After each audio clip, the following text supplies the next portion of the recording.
it's time to sit back and relax with your favorite drink. And listen.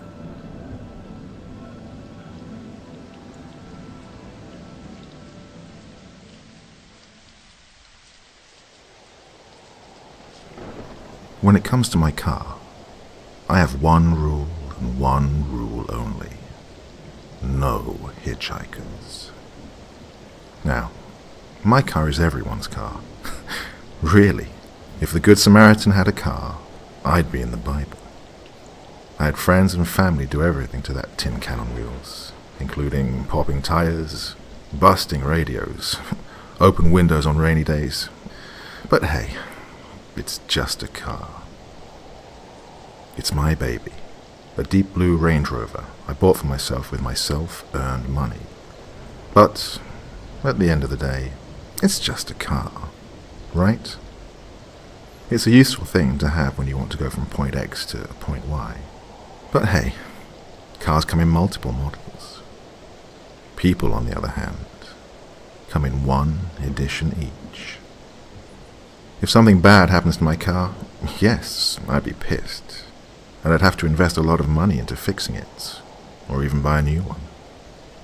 But if something bad happens to a person I care about, that cannot be fixed. Whether it's mental or physical damage, I don't care. If there are people in the mix, I'd much rather have my car minced to dust right before my eyes than put someone in harm's way. And this is exactly why I came up with this rule when people ask me if they can borrow my car. No hitchhikers. I don't care how harmless they look, just drive away. There are some sick fucks out there, and the worst thing is, they are masters of disguise. Why take the risk in the first place? What happens to strangers is none of your business. You can make random acts of kindness on your way out of the supermarket by giving the local homeless person an apple out of the 3 kilos you bought. Why confine yourself in a 2x2 meter space with a total stranger when you could just give them some coins or food? For Pete's sake, give them money for a subway ticket if there's really a place they need to get to. This way, you're both safe, and you can get home with a clean conscience. Do whatever, just please, no hitchhikers. Not in my car. It was late November, first snow of the year.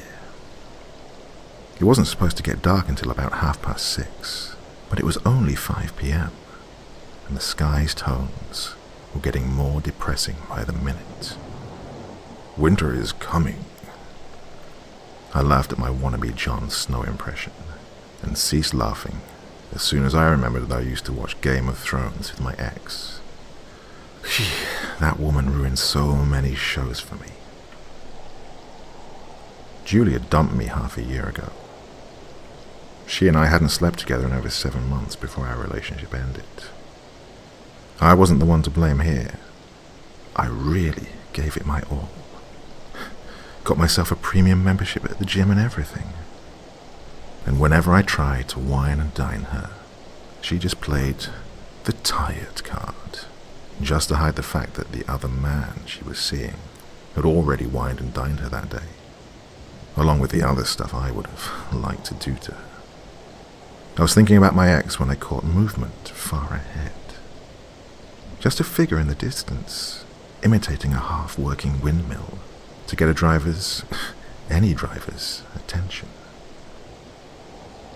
It was definitely not the first time I saw someone YMCAing me to pull over, but I never budged. No hitchhikers. People are monstrous creatures, and I'm not taking risks. I never even look in their direction. I don't need to know what their faces look like. Why would I do that? To see their mugs later on the national news, alongside a cringe-worthy title like Roadkill with Intent. No, thank you. Not me. I have enough shit going on as it is. I looked. She was young. If not a teenager, then in her early 20s. Or so I thought. She had long, beautiful legs, her black skinny jeans outlining that perfectly. She was wearing sneakers and, by the looks of her, she had walked quite a bit that day. Oh, her feet must be freezing, I thought. The jacket she had on was also made of denim, and I own 2 of those, so I know they're way too thin for a snowy day.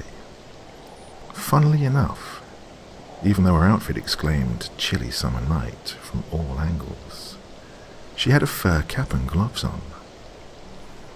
I couldn't see her face, but her long, light brown hair was falling on her shoulders from underneath the cap beautifully, and her gloves, Jesus, those gloves looked like oven mitts.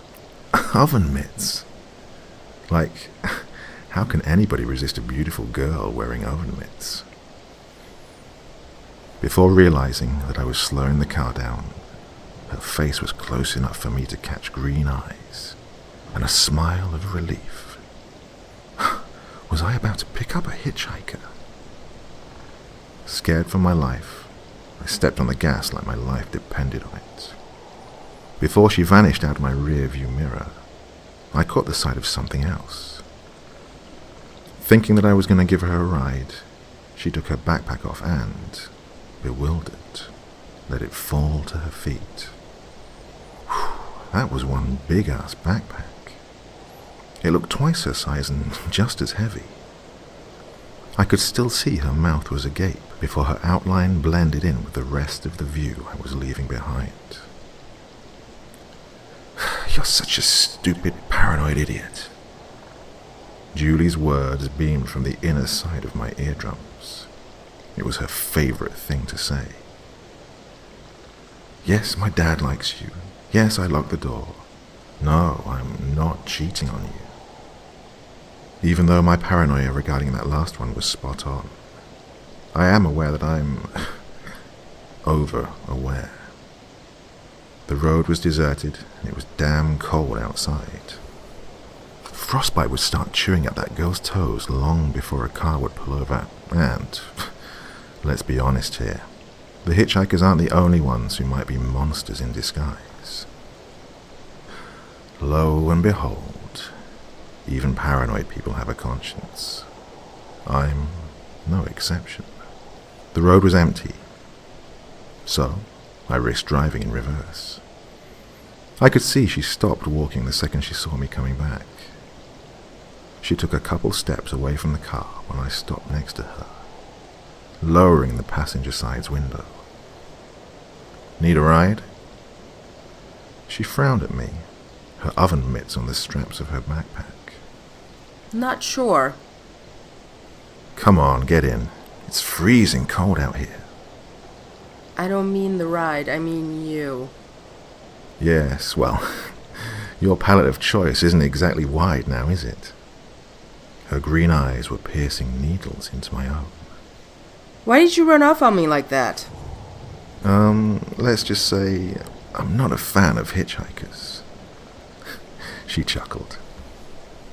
That makes 2 of us. Where are you going? Chapville. Are you taking the highway or are you passing through Brington? You need to get to Brington? Yeah. Good. Then that's the road I'm taking. Put your luggage in the back. I opened the trunk for her and heard a loud thud as she let her bag drop. She closed the trunk and hurried into the passenger seat next to me. She shuddered violently as soon as she entered my car. Take your shoes off and bring your feet up to the heater. She gave me a wild-eyed stare. Isn't that, illegal or something? I'm quite certain amputation bills are more expensive than police tickets. Put your seatbelt on. Should I turn the heat up? Yes, please. I drove off as she fastened her seatbelt and brought her blue and purple socks on the air vent. She sighed in contentment and relaxed into the seat. Thanks for changing your mind. Don't mention it. I don't look like a serial killer on second glance, do I? Good serial killers usually don't. She laughed. Touché.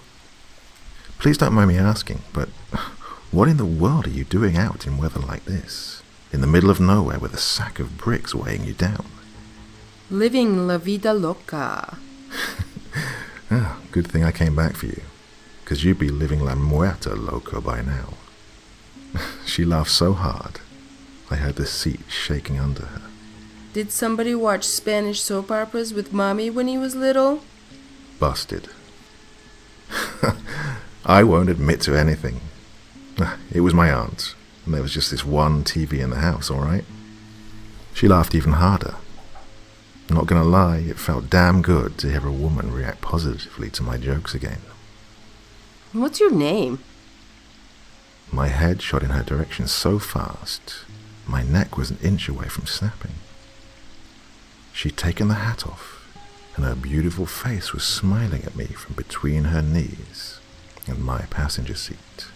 When it came to women, I was always the one asking the names. I asked Judy for hers when we first met, and the girlfriend before her, and the girlfriend before her. But I was never the one asked. Felix. I'm Mackenzie. Nice to meet you. Likewise, you going home from work? I sighed my answer. Yeah. That's the saddest yeah I've ever heard from a man who's gotten off work. Then I guess you only ask men whose days aren't as shitty as mine. Why? What happened? I think I lost a deal today. Oh, crap. Are you in sales? Worse. Real estate.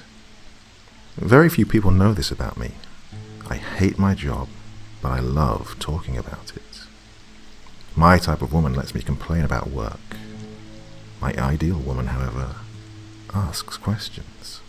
How's that worse? If you were to choose between a mean mother-in-law and a violent husband, who would you choose? The monster-in-law. That's sales. You have to confront the mother-in-law when she visits, and yes, the house needs to be spotless, and you have to play perfect. But no matter how much crap she gives you, the visit always ends, and you get a chance to bitch about her to your girlfriends. The violent husband, on the other hand, is always there, and no matter how bad things get, unless you decide to finally leave the son of a bitch, not even your girlfriends will be of any help. Because it's not like you tell them anything, right? Have you ever been in sales? Busted again. Not exactly. But I have friends who are, and by the sound of it, things are going really good for them. Of course they are. If you are the one with the violent husband but keep quiet about it, your friends will think you have an amazing marriage. Which is why they'll want you to think that they're doing amazing as well, so that they don't feel inferior to you. Hey, that's stupid. They're my friends. Why would they do that? They're in sales. It's all about the competition. Have you ever been in sales? Yes, I have. I snapped my head back towards her again. It didn't last long, though. 3 months or so. I got fired for not reaching my target. Bummer. Not exactly. I was relieved, actually. I hated it. I just needed the money. Yeah, don't we all? If you hate it so much, why don't you just quit and do something you really like? That's a great idea. You know what? I'll brush the dust off my guitar tonight and quit my job first thing in the morning. Awesome, go for it. I laughed at her promptness. When I looked at her and saw earnest excitement on her face, I couldn't help but remember how it was like to be her age and dream big. Can't do that, kiddo. Rent doesn't pay itself, you know. Besides, this is the real world we live in. You can be the best there is. Unless a good producer spots you, you're doomed. Then you'll just have to place yourself in the eyesight of a good producer. Easier said than done. Besides, looks matter way more than talent nowadays. Which is exactly why you should go for it. My neck started to hurt from the times I twisted to look at her. She was dead serious. I hadn't been so intrigued by someone in ages. Hey, you're mocking me. Why would you think that? Don't you own a mirror? You got 3 in this car alone. 4 if you count the sun visor. You could put them to good use. She winked at me. Aha, so you are a serial killer. She laughed again. Either that, or I'm just somebody who listened to her heart and advises others to do the same. Okay, fine, you win. I'm curious. What's your story? She put her feet down. I don't have one yet, but I'm getting there. I'd rather hear what yours is. You seem like a smart girl, and I'm sure you've already painted a picture. Oh, come on, play along. Not wanting to risk a stiff neck the next day, I looked at her from the corner of my eye. She looked like an alert kitten who was witnessing a can of her favorite food being opened right in front of her, grinning. How old are you, if you don't mind me asking? I didn't mind. Just looking at her made me feel old. 29. 29? You look like you're 50. Do you have any kids with a woman you hate? No. Then you shouldn't be this lifeless. Let me know if you feel any different by the time you reach 29. That's actually not too far ahead of me. You're kidding. How old are you? 25. Really? I would have said you're 20. 22 tops. When I was 22, somebody said I look like I'm 27. Get out. I shit you not. But back then I didn't look like I was aging a year a day. How's that? Med school. I whistled. Dr. Mackenzie? Sorry to disappoint, but I quit after 3 semesters. Why? What happened? No, wait. Let me guess. Amused expectation had her raise her eyebrows a little. I'd known her for less than 15 minutes, and I could tell by the richness of her facial expressions that she had a thing for performing arts. Theatre? Mackenzie gasped and applauded my answer. Very good. I haven't been to the theatre in ages. Which do you work in? I'd like to see you perform sometime. I'm still in acting school, but I plan on auditioning for Krestowski's Faustus in January. As Margaret? She paused for a couple of seconds, taking in the fact that I was decently cultured. Either her or Mephisto. You're kidding. You as Mephisto. What, you think I couldn't pull it off? She gave me a somehow seductive smirk. Yep, I was right about you. What do you mean? You really are a serial killer. She laughed again, and I couldn't help but notice that we were halfway to Brington. Why are you slowing down? I looked at the speedometer. She was right. I was slowing down. I don't have my winter tires on. The weather is ruthless, and I know some violent turns are coming up, so I don't want to... Liar. I looked at her, and this time, really looked at her. She was stunningly beautiful. Really, and I don't mean that CoverGirl makeup commercial beauty. I mean that fierce beauty. The one that's witty and clever, and likes to snap at the most trivial things, just to get into a fight to make the sex better. You're slowing down because you want to make this ride longer. Busted. Again. Can you blame me? I never picked up a hitchhiker before. My rides are never this interesting. I'm not complaining. I had goosebumps run up and down my arms. Last time I felt like this was when Julie finally decided to come in for wine after we'd had dinner at a fancy restaurant. It was our 5th date or so, and she was a little drunk. We didn't have sex because she fell asleep as soon as her head hit the pillow. We had sex the following morning, but how can I put this nicely? I was never a morning person. I think you're really cool, Felix. I really appreciate you giving me a lift. Don't mention it, Mackenzie. I'm happy I came back for you. Her hand crept on my knee. Her face was frozen, not throwing me glances to witness my reactions or anything. It was frozen, as if she'd done this to me numerous times before. She looked as if we were having dinner with two of her friends, and her hand on my knee was her claiming ownership of me in front of everybody. I liked her hand there. I didn't want it retrieved. "Can I ask you something?" Her answer was as silent as the turn of her head towards me. "Why are you carrying that big bag of bricks in weather like this?" She removed her hand from my leg.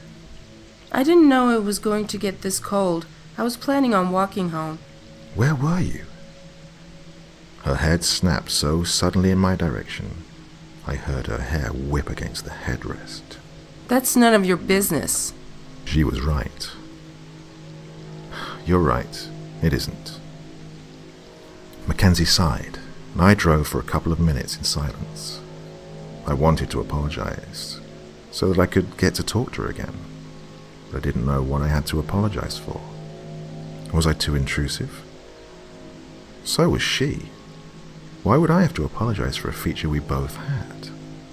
Have you ever been cheated on? Her voice sounded like the welcome bell of a candy shop. Big, angry snowflakes were trying to get through to us, but the windshield was ruthless. I loosened the pressure on the acceleration pedal. Julie popped into my head. Even though we had so many good memories together, I always went back to her wearing that horrible mustard-colored sweatshirt, the one she wore when she dumped me for her trainer. Yeah. How did it make you feel? That's a stupid question. 30 seconds passed before I managed to get out of my head. "I'm sorry. That was rude of me." Don't be. You're right, it was a stupid question.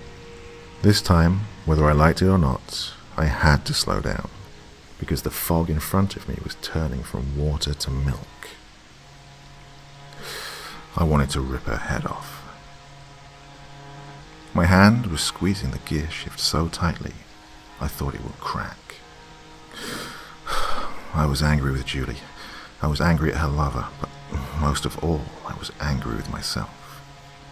I was angry with everyone. I heard a crescendo sigh coming from my right. Mackenzie's beautiful face from the side was outlined by a wet trail cutting from her cheek to her chin. Me too.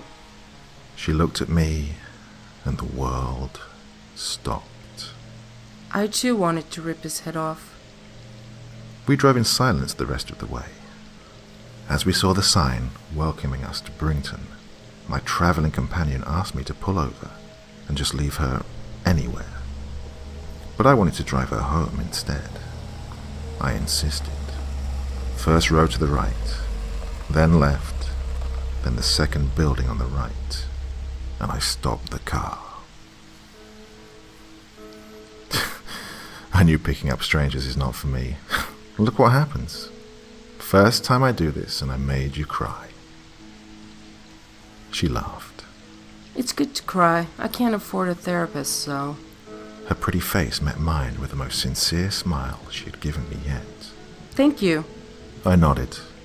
She reached for the handle. "So, how did you deal with it?" There was no need for her to ask what I was talking about. She knew. Well, you know what they say about urges. I was all ears. I can't say I'm a big fan of Nike, but they do have this one slogan that is really inspiring. Just do it? Aha! She reached for the handle again. And did you? Her smile was a sad one, but there was a very strong hint of satisfaction within it. My name is not really Mackenzie. I wasn't supposed to go on this trip I just returned from. Nobody saw you, but in case anybody asks, you've never seen me in your life, alright? I froze. She was waiting for a better reaction, so I nodded and muttered, "I see." Just so you know, I memorized your license plate number. Please don't do anything I wouldn't want you to. On closer look, her eyes were too green. No eyes were ever that green. Wasn't planning on it, I told her. My heart was pounding in my throat. Thank you for the ride, really. Don't mention it. She got out of my car, and as soon as she entered her building, the wig and the contacts came off before the gatekeeper got a chance to spot her. Luckily for me, my head was still clear enough for me to remember that I had to make another stop before going home. I went directly to the deep forest river on the opposite side of town. I popped the trunk open and, as expected, Mackenzie, or whatever her name was a terrible amateur. Her backpack was bleeding from all angles. Fuck it, I was planning on washing the car anyway. I put on the oven mitt she'd left behind and dragged the bloody mess to the brim of the precipice, where I let it roll down into the river. Good thing the water didn't freeze. As a matter of fact, its surface was quite clear. I could still make out the margins of the first backpack I dropped in there 4 months prior. I guess I could have told Mackenzie that Felix isn't my real name either, but I know where she lives now. Don't know for how long, but I'll make sure we'll meet again before she has a chance to leave town. If I'd known that picking up hitchhikers would be so entertaining, I would have started doing it years ago.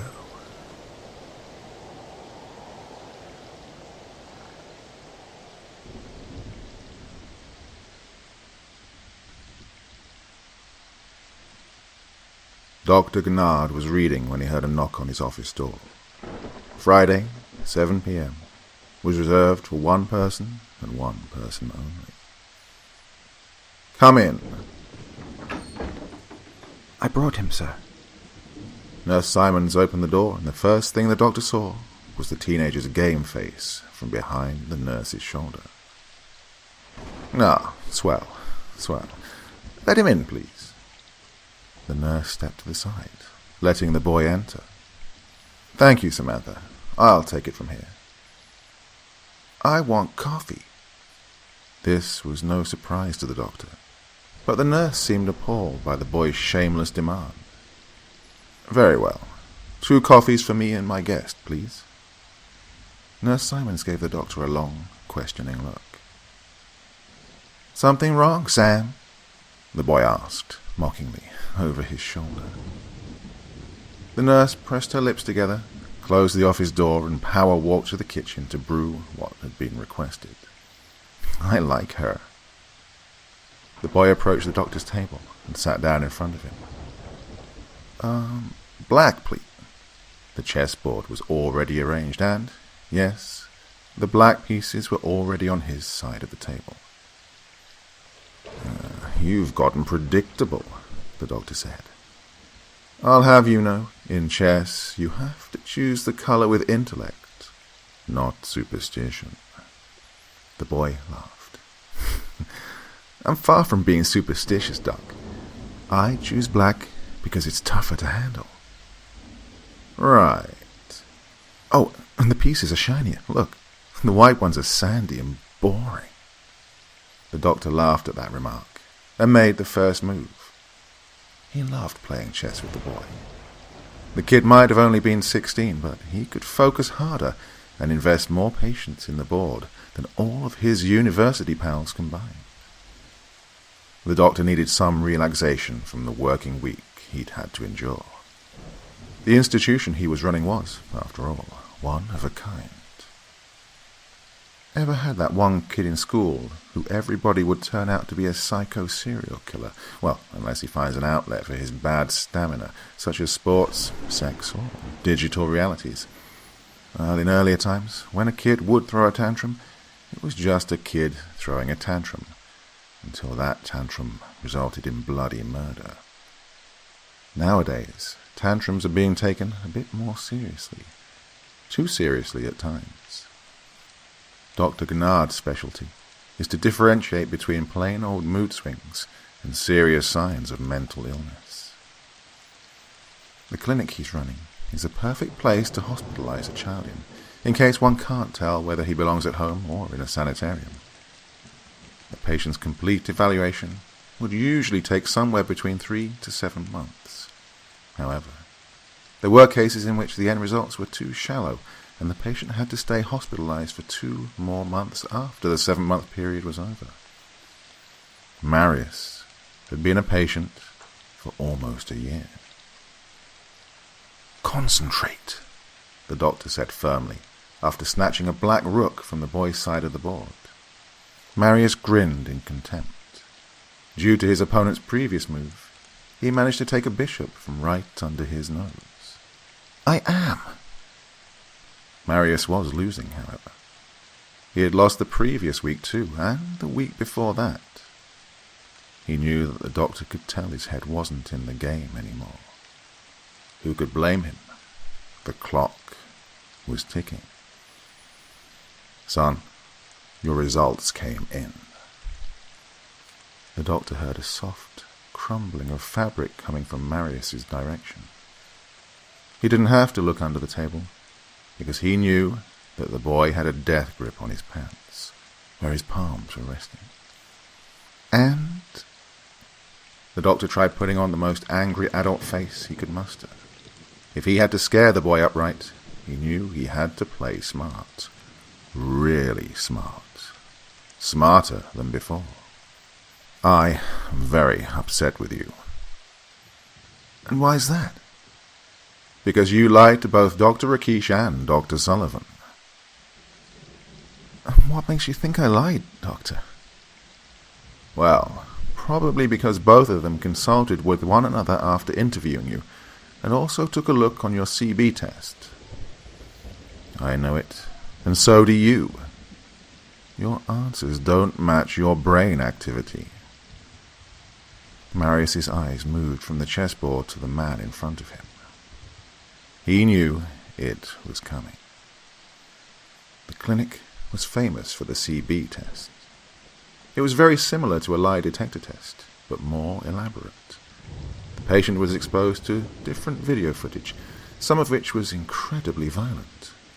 In the process, his or her reactions were not only measured through your standard brain scan, but also through heart rate, body temperature, pupil dilation, vocal reactions, muscle contractions, skin humidity, and tactile sensitivity. Yes, tactile sensitivity. The test was first named Impacto, but since that name was considered to be stupid by most of the staff members, they just adopted the name CB, which the hospitalized children had given it throughout the years, CB being short for cannonball. "I wasn't lying." "Oh, really?" To Marius's big surprise, Dr. Gennard took a stack of papers out of the drawer nearest to him, as if he had specifically waited for him to say that.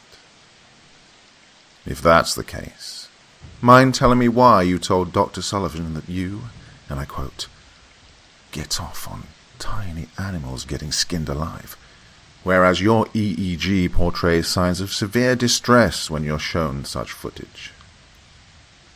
"I'd be happy to do the EEG again."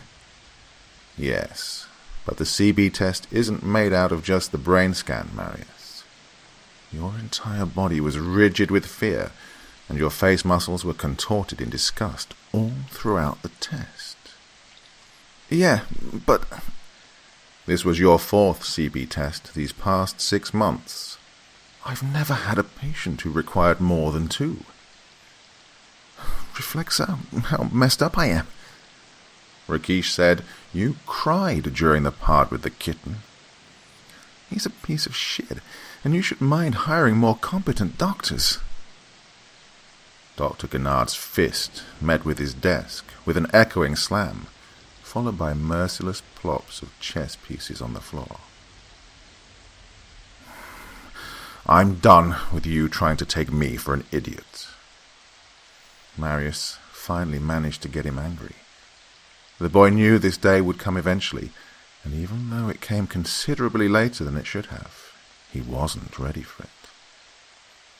I'm neither Rakesh nor am I Sullivan, so you better start explaining to me what this crap is all about. It's been a year, boy, a year! You've been here longer than some doctors I've employed, and it's high time we get to the bottom of your condition. What is there to explain? I'm ill. No, you're not.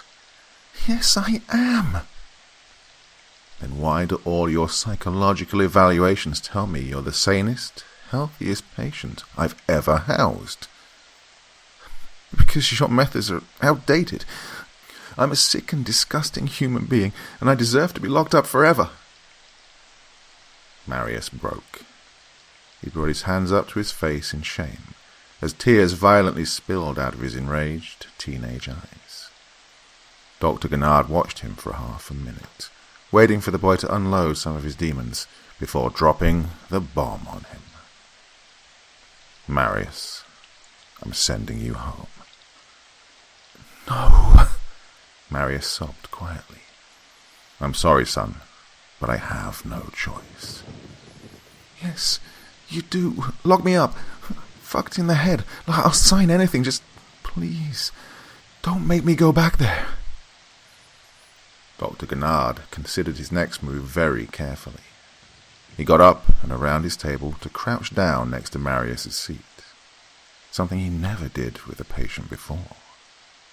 But he had gotten attached to the boy, and it infuriated him that no matter how many tests he took, no matter how many discussions he had with him, he never found anything out of the ordinary. Anything that would explain the child's paranoia. Listen to me, Marius. Look at me. Marius made an effort to keep tears from blurring his vision. You will be 18 in less than 14 months. You will be an adult, and you will be allowed to move out of your parents' house if you dislike it so much. 14 months is not a very long time. You don't understand. Listen to me. If there's something you're not telling us, domestic violence, physical abuse, or anything objective about your family which you've hidden from us, I'd be happy to put you in touch with... What? Domestic violence and physical abuse? Dude, my mum and dad were the sweetest, most loving parents in the whole frickin' world. They still are, son. This right here is the exact reason why I lie to you people. Those shit tests you run are useless. Nobody believes me. You demand truth, but when it comes to mine, you're all deaf and blind. And what is your truth, Marius? Oh, fuck, no. I'm done repeating myself. You don't believe a word I'm saying. You think I'm mental. He chuckles after hearing himself. Ironic, isn't it? You think I'm mental, and yet you insist on sending me back home. God, what is the purpose of this place again? Tell me one thing, boy. How can a mental asylum be better for you than your warm, welcoming home? Marius got up and started pacing around the office, trying to shake off the need to break down in tears again. You know, this place is too big for just 2 housemates. What are you suggesting? I'll clean. All day, every day. No days off, no nothing. You don't even have to pay me. Just let me stay here. I couldn't do that, even if I wanted to. Why not? Because your parents are still your legal guardians, and they requested to have you discharged. Marius went livid as that information sunk in. There it was, the ultimate resolve. He could cry all the rivers in the world. It would not prolong his stay this time. Didn't I already tell you, Doc? He stared the man in the eye, and even though Dr. Gennard had heard this hundreds of times before, it still sent shivers down his spine. Those things are not my parents.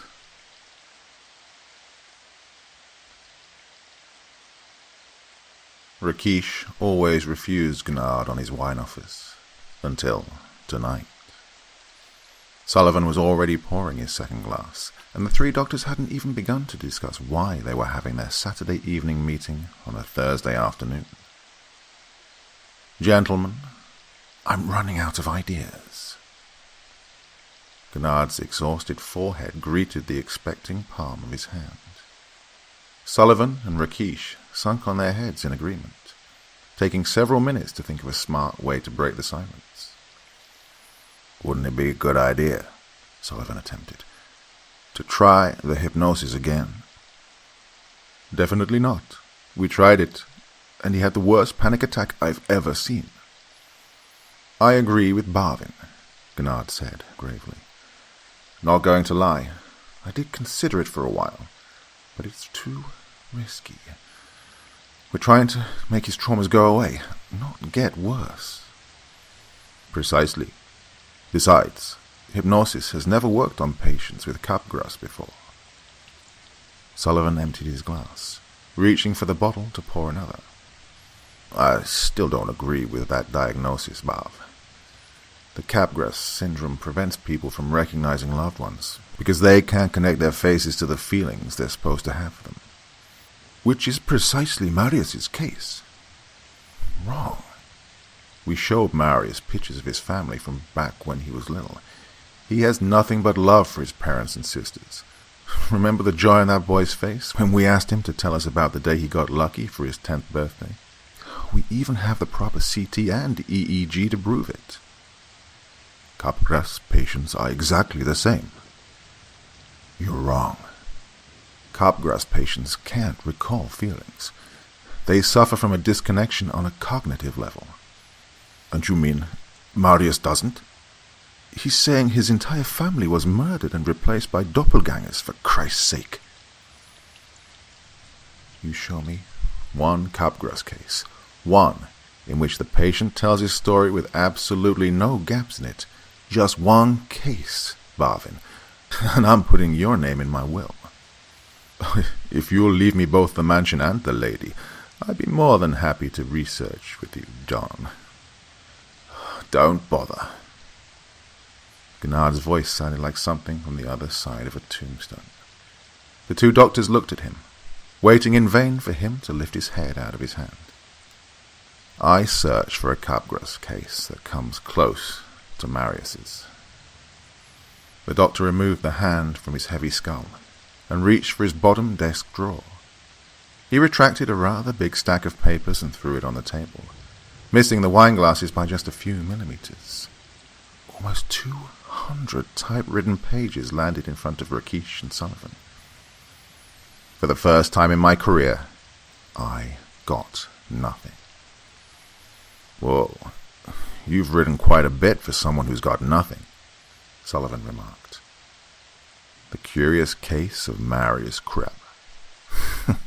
Sounds like a creepypasta if you ask me. Are you mocking me, Donovan? Sullivan jerked in his seat. Dr. Gnard's eyes revealed the fury of a desperate man, not necessarily pointed at him, but irritable nonetheless. All gibberish. I thought I was on to something when Marius said he doesn't remember how the dog was killed. Capgras patients don't have explanations for how doppelgangers replace their loved ones. But Marius, as you both know, that boy has an entire story behind it. Rakesh and Sullivan pressed their lips together and nodded. Yeah, but you say he doesn't remember how the dog was killed? Yes, because while that happened, he was tied in the basement and was forced to watch someone or something making a copy of his mother.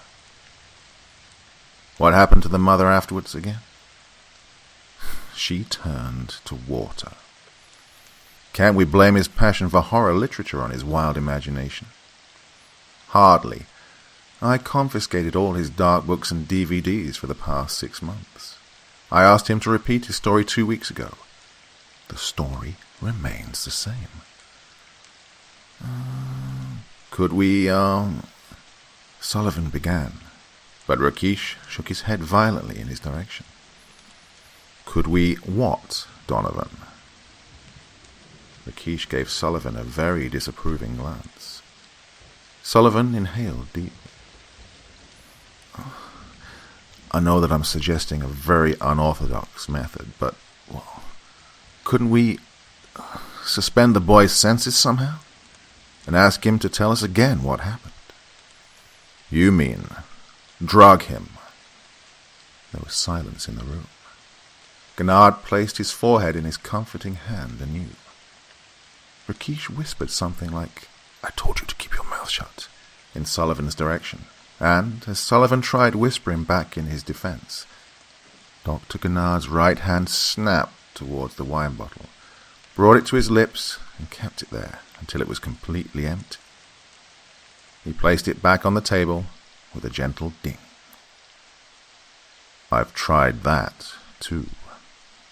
Rakesh and Sullivan grasped, greedily awaiting further details. "I like playing chess with the boy. He's highly intelligent. I once told him, if he beats me, I'll share a bottle of whiskey with him. Let's just say I let him win." The other two exchanged worried glances. "Max, he's only 16 years old." "Oh, Donovan, you just suggested I drug the boy, and now that I beat you to the punch, you want to go Mr. Conscience on me.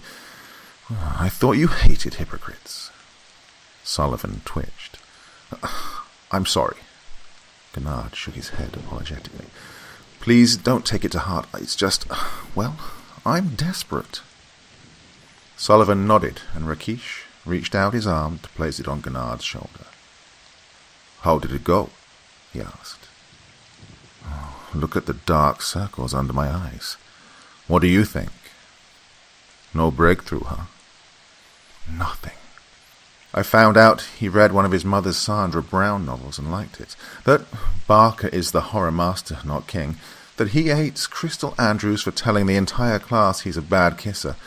But, well, what he had to say about the night of the 28th of May 2016 was no news to me. The story stays exactly the same." This time Rakesh looked distressed. "What else did you try?" It was Sullivan's turn to whisper disapprovingly. "Pot." Rakesh and Sullivan's eyes widened. "Oh, come on, boys. We're doctors. We all know the good it can do. Well, in limited amounts, of course." The two mumbled approvals. "Still nothing?" "Nothing. And what worries me most is that I actually feel that I've earned his complete trust. He likes me. Of that I am certain. Judge me if you must, dear friends, but I came to the conclusion that this boy is no liar. Nobody said he is, Max. He's simply ill. We just need to find the cure for his illness." Gennard looked at his knuckles. Bones were protruding more than usual. He had lost weight. "Do we?" To the other's surprise, Dr. Gennard placed another bottle of wine on the table. He took his time opening it and spoke after he'd managed to fill all 3 glasses and place the bottle back where he took it from. "I say, we look upon the matter from a different perspective." "And which might that be?" Gennard stared at his glass, admiring the deep, rich color of his liquid ease. Hypothetically speaking." He looked at his partners, and his deep blue eyes told them everything they needed to hear. Sullivan and Rakesh suddenly feared for their boss's sake. "Marius told us the truth." The silence that followed was tense. Gennard thought his partners were as open-minded as he was, but they were no fans of David Hume, nor were they as long in the field to truly be able to tell the difference between an ill person and a healthy one. Marius's mind was a healthy one. Of that much he was certain. "The truth is objective, you know," Rakesh said timidly. "I disagree." "We know you do," Sullivan interfered. "You bring yourself to the patient's level, and that's exactly why you're a good doctor." "And also why I'm a bad one, right?" No, that's not what I... God, they don't understand him, Gennard thought to himself. "Max, I think you need to take a break from this case for a while." Gennard had to bite his tongue down, not to bark at Rakesh to mind his own business. "I don't think I need to." Rakesh and Sullivan both knew what that statement meant. They let out a silent sigh of relief. "I plan on sending the boy home." Now, from a clinical point of view, it was a very bad decision, seeing how the boy's condition didn't get any better in the past year. But the doctors were running out of books to read, and Marius was a thorn in their intellect. Medically speaking, the boy's mental health was obvious, which means he was probably just seeking attention. Healthy or not, the entire staff wanted to get rid of him. All except one, that is. "I'm meeting the parents tomorrow morning. I'll try explaining the verdict, and I'll decide where to go from there. But if all goes well, Marius will be out of here by Saturday afternoon." Rakesh and Sullivan finished their glasses with subtle smiles on their faces, and for the first time in over 2 decades, Dr. Gennard regretted ever hiring them.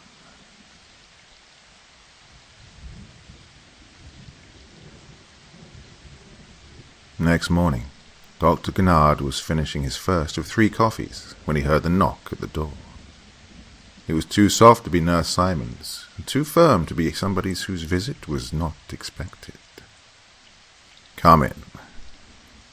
Marius's parents did just that. They were early, just like the doctor had asked them.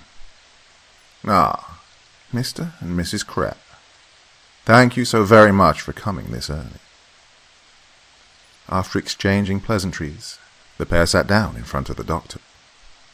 Even though both of them tried to look fresh and excited about taking their son home, exhaustion dug into their features as mercilessly as time did. "Would you like some coffee?" Mrs. Krepp flinched. She was taken aback by Nurse Simon's presence behind her. "Oh, I'm sorry. I didn't hear you come in. No coffee for me, please. I'd like a glass of water, if possible." "Of course, madam. Anything for you, sir?" "Water sounds good. Thank you." After placing 2 glasses of water in front of Mr. and Mrs. Krepp, the nurse left the office in a hurry. "Ah, I see you're not big fans of coffee," the doctor remarked. The two were slightly surprised by his observation. "You have paid me monthly visits for the past year, and not once did you take Samantha up on her offer of coffee." There was silence for a couple of seconds. We don't actually like coffee very much," Mr. Krepp said. "Our household is sort of coffee-free. We only buy some when we expect company," completed Mrs. Krepp. "Well, you're going to have to buy some pretty soon, because Marius loves this stuff." Dr. Gennard raised his mug slightly in front of the two, both in cheers as well as in demonstration of his statement. As his head pulled back to enjoy the last mouthful of the liquid black gold, the Krepps exchanged a quick glance. "Now then." The doctor placed his empty mug in the far end corner of his desk and reached for the drawer where he knew he'd find Marius's latest test results. "You've let him drink coffee?" Mrs. Krepp's eyebrow was twitching. "I thought we talked about how serious our son's insomnias are." "Honey." "Oh, don't you honey me, Christopher." Mrs. Krepp placed both her hands flat on the desk, her elbows demanding more space. "Doctor, My son's sleepless nights are what caused this insanity in the first place. We know you're a professional, and we entrusted you with taking care of Marius. But for that, we agreed on one thing, and one thing only. No coffee. Mrs. Crab, this may come as a shock to you, but a cup of coffee in the morning is a stimuli for a rich, eventful day, and the more energy you invest, the more you are guaranteed to have. No coffee. We didn't agree on you picking up new rules as you go along. We said no coffee from the get-go. Honey. This time it was Dr. Gennard who lifted his hand to silence Mr. Crab. Your son hasn't had a visitor for a whole entire year. What are you talking about? I'm not talking about you and your husband, Mrs. Crab. He refuses to see you. Therefore you don't count. Mrs. Crab looked insulted. I'm talking about friends. Classmates, other relatives. Nobody has come to see him. And that boy has been the perfect patient. No trying to run away, no complaining about the food, no sneaking girlfriends inside the facility when the guards aren't paying attention. His room is always clean, and nobody has had anything to complain about the way the bathrooms look after he has taken a shower. Now, if you've been in this business for as long as I have, you really learn to appreciate a patient that minds others. On top of that, everybody here loves him. Now, I know what we agreed upon, but, you see, Marius never asked for special treatment. He never demanded anything from me, except coffee. He loves it, and here it's free for everybody anyways. I'm sorry, but I couldn't refuse your son's one and only pleasure throughout his stay. Mrs. Crep's elbows withdrew to her sides, and her palms contracted into fists. She didn't say anything to get back at the doctor for violating their agreements, but her stare didn't show that she approved of his actions either. Now, can we please discuss your son's latest test results? The mother was too angry to talk. Medical stuff, well, rationally anyway. She turned her head to the side, giving cue to her husband to take over. Yes, of course. The doctor turned to the husband. We've already discussed the possibility of Marius suffering from Capgras syndrome, a disease which doesn't allow him to link familiar faces to the emotions they're supposed to provoke. Yes. We have reasons to believe the illness in question is not Capgras at all. What are you trying to say? You see, Capgras is a psychiatric delusion that derives from paranoid schizophrenia. Well, except for the belief that you two have been replaced by unearthly imposters, Marius shows no signs of mental instability whatsoever. Mrs. Crep laughed dryly. Replaced by unearthly imposters? Ridiculous. Honey, please. Oh, give me a break, Christopher. Tell me, Doctor, if our son would have told you he saw Santa Claus on a cold August night, would you have laughed in his face or told us he needs psychological evaluation? Because, no offense, I don't see how the first option, justifiable as it is, would have brought you any income. Cheryl, that's enough. You mean to say I've been keeping your son here for the money? Oh, I don't mean to point fingers at anyone, but it's not like you're funded by the state or something, now is it, Doctor? Mr. Crep's face was burning with shame for his wife. He was trying to apologize for her behavior, but the woman's words shook the doctor so achingly deep he couldn't even find the proper tone to defend himself. I'm not keeping him here for the money, Mom. The woman puffed and crossed her arms over her chest.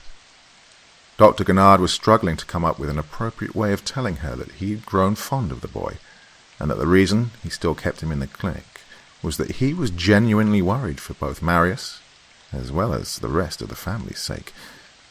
There was a minute of silence as Dr. Gennard mentally evaluated if telling Marius's parents the recent test results would be of any use. He decided, spontaneously, he wanted the two of them out of his office, so he cut straight to the chase. From a clinical's perspective, your son is as healthy as can be.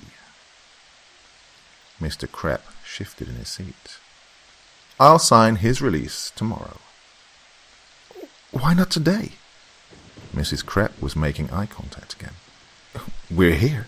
The car's outside. It makes no sense to me why we'd postpone this for tomorrow. But I do. He's been, by far, my most favorite patient in years. I need to explain this to him properly. It's a sudden decision either way. I don't want to make things worse for him than they need to be. What in the world are you talking about? We're his parents. We're the ones who brought him to you in the first place. Outbursts like this one is why the doctor never considered marriage. Mr. Krepp took his spouse's hand in his own. Are you sure we'll be able to pick him up tomorrow? If he needs another week or so to settle with the thought, we'll be more than happy to wait. Mrs. Krepp was on the verge of dismissing that possibility, but one look from her husband reminded her who was wearing the pants in this family. No, I already told Marius he'll be going home this Saturday. I think him going home tomorrow is for the best. We don't want to give him too much time, for he might just use it to plan something none of us would wish for. The couple understood what the doctor was going to say. Is that all right? They both nodded. By the time Mr. Krepp got up to shake the doctor's hand, Mrs. Krepp was already out of the office. Please excuse my wife's behavior, Doctor. She's still upset because of the coffee situation. I understand. I'm truly sorry if I violated her trust, but the boy really loves his daily cup of joe. Yeah, I know. Takes after his good old dad. Mr. Krepp shrugged. There's nothing I can do, Doc. My wife's a nutritionist. She knows this stuff better than me. She usually says nothing when our daughters empty the cookie jar in one go, but caffeine is a complete no-go. Bone crusher is what she calls it. The doctor frowned. Even green tea? For a second, Mr. Krepp seemed to be at a loss for words. Yeah. That's odd. I never heard of a nutritionist banning green tea before. It's full of antioxidants. Well, so is fruit. The doctor tried not to show that Mr. Krepp's remark bothered him somewhat. Indeed, he said, smiling at him with almost no laugh lines to show. Mr. Krepp smiled back and assured him they'd come back the following day around 10 a.m. to take his son home.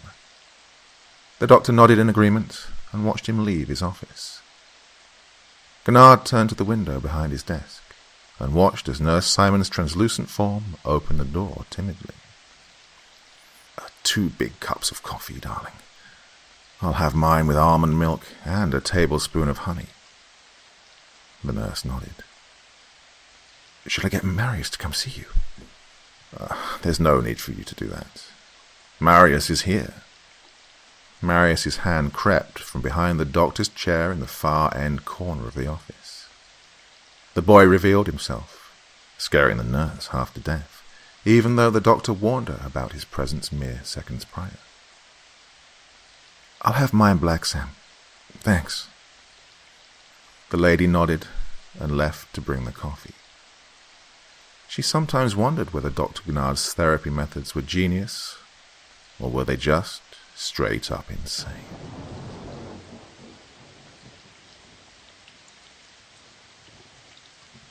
Hours passed, and Marius had yet to win a match against the doctor. He was definitely trying. Gennard could tell that much. Could we please address the elephant in the room? Marius was looking for ways to get Gennard's bishop without having to sacrifice his queen in the process. You're ruining my concentration. I know, but we're running out of time. You mean I'm running out of time? The boy made a move. Your turn. But first, can I have another cup of coffee? Gennard was addicted to the dark elixir himself. He felt so sorry for the boy, knowing he'd have to live either without it or drink it sneakily for the next year or so. Sure thing, kid. You can have as much coffee as you like. Oh, can I have the next one with a shot of bourbon in it? As long as you don't tell anyone. I'd like to keep my job, if that's all right. I won't tell a soul. I owe you that much. Gennard confiscated Marius's queen, and the boy let out a long and whiny negation. The doctor laughed at the pitiful face he made. You won again. No, I didn't. Not yet, at least. Marius moved his king to a very vulnerable position. That was stupid of you. I disagree. We both know I'm stuck. I'm just saving us 10 minutes. Gennard looked at him. It was easy to see that Marius was clinging to every minute that separated him from the following morning. Can I go ask Sam for another coffee? The doctor smiled sympathetically. You sure love coffee, huh? No, I don't. The doctor wouldn't have been more surprised, even if a bullet had been shot through the window right then and there. You're joking, right? Marius shook his head. As long as I have caffeine in my system, those things won't be able to touch me. He'd heard the boy's theory before, and, just like the first time, he was fishing for information with the fascination of a child. And why is that? Caffeine has an effect on those things like sodium has on demons. It sets up a barrier they cannot cross. And how do you know that, if I may ask? Told you. On the night they got to my family, I was writing an essay that was due the following day.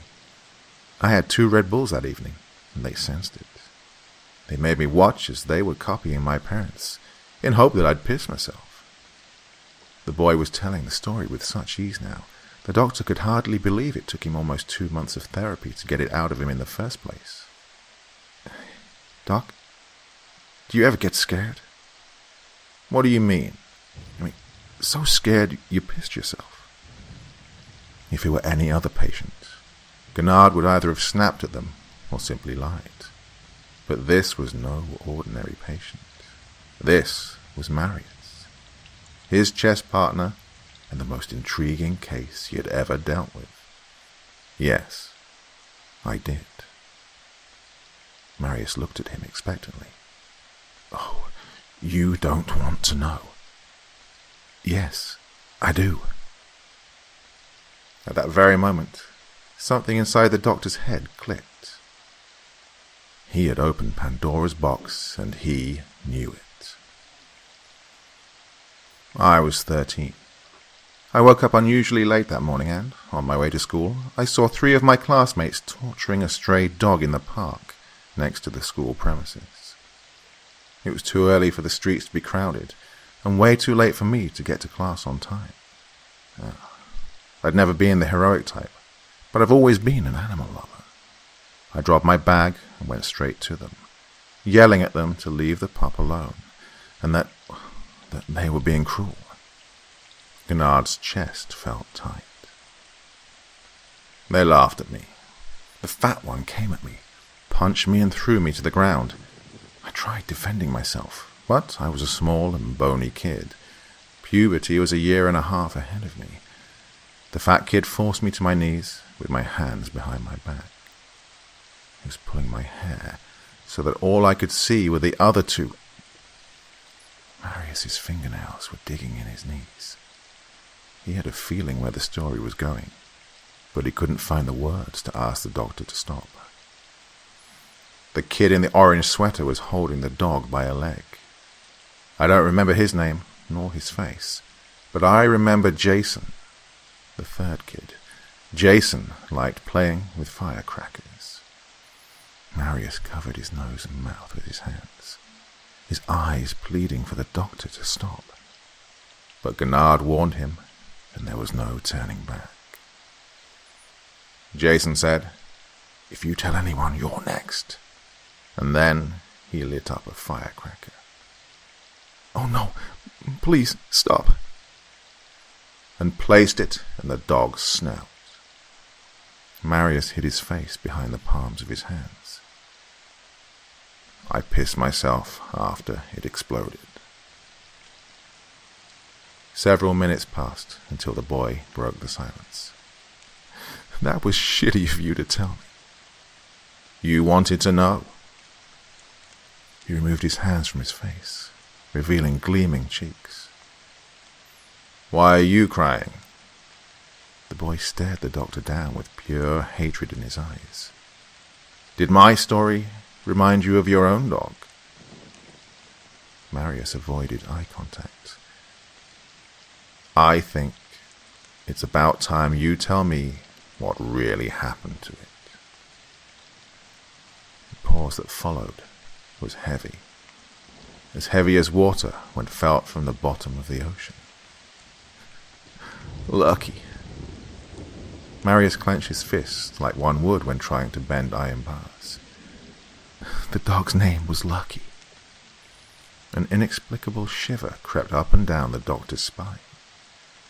It was something about the way Marius said the dog's name that made him want to call his parents and tell them that he is adopting the boy. Something about his eyes that made him see, no, not Marius Krepp, but himself, Maximus Benjamin Guenard, a 13-year-old boy who peed his pants because he was too weak to save a dog. Marius looked at him with so much hatred that, well, he finally understood. He understood wasted typewriter ribbons and over 200 pages of writing a thesis on a patient that was, undoubtedly, completely healthy. He finally understood why he'd kept Marius for a year in the clinic. Because he believed him. He believed every single word that came out of that boy's mouth. Oh, I'll tell you what happened to Lucky, all right. But first, you tell me what those demons told you. They told me Lucky never existed. Did they now? That much was to be expected. Marius had an explanation for every aspect of his trauma. Dr. Guenard had stopped being surprised by the fluency of his story months ago. They killed him before they managed to make a believable copy. Those things can't copy what they can't see. They tried copying Lucky after killing him, but it was no use. The head was all messed up. The ears were off and the left side of his face was droopy, somehow, and its eyes were dead.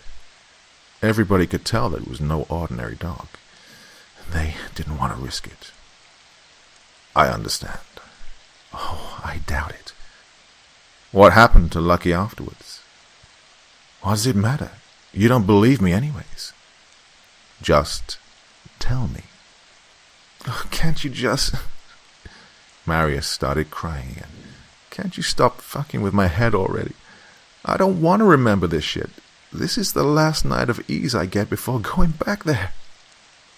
His voice broke, but the doctor was as rigid as sandpaper. I'll ask again. And this time you better quit being a sissy.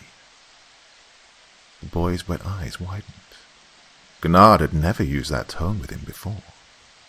What did they do with Lucky's body afterwards? And that's when Marius understood. He wasn't alone anymore. They buried him in the backyard, by the oak tree, towards east. Go get yourself a cup of coffee, and then go to your room. Are we making a farewell inventory now, or after I get my coffee? Oh, there will be no farewell inventory. Dr. Guenard stood up. You're not going anywhere.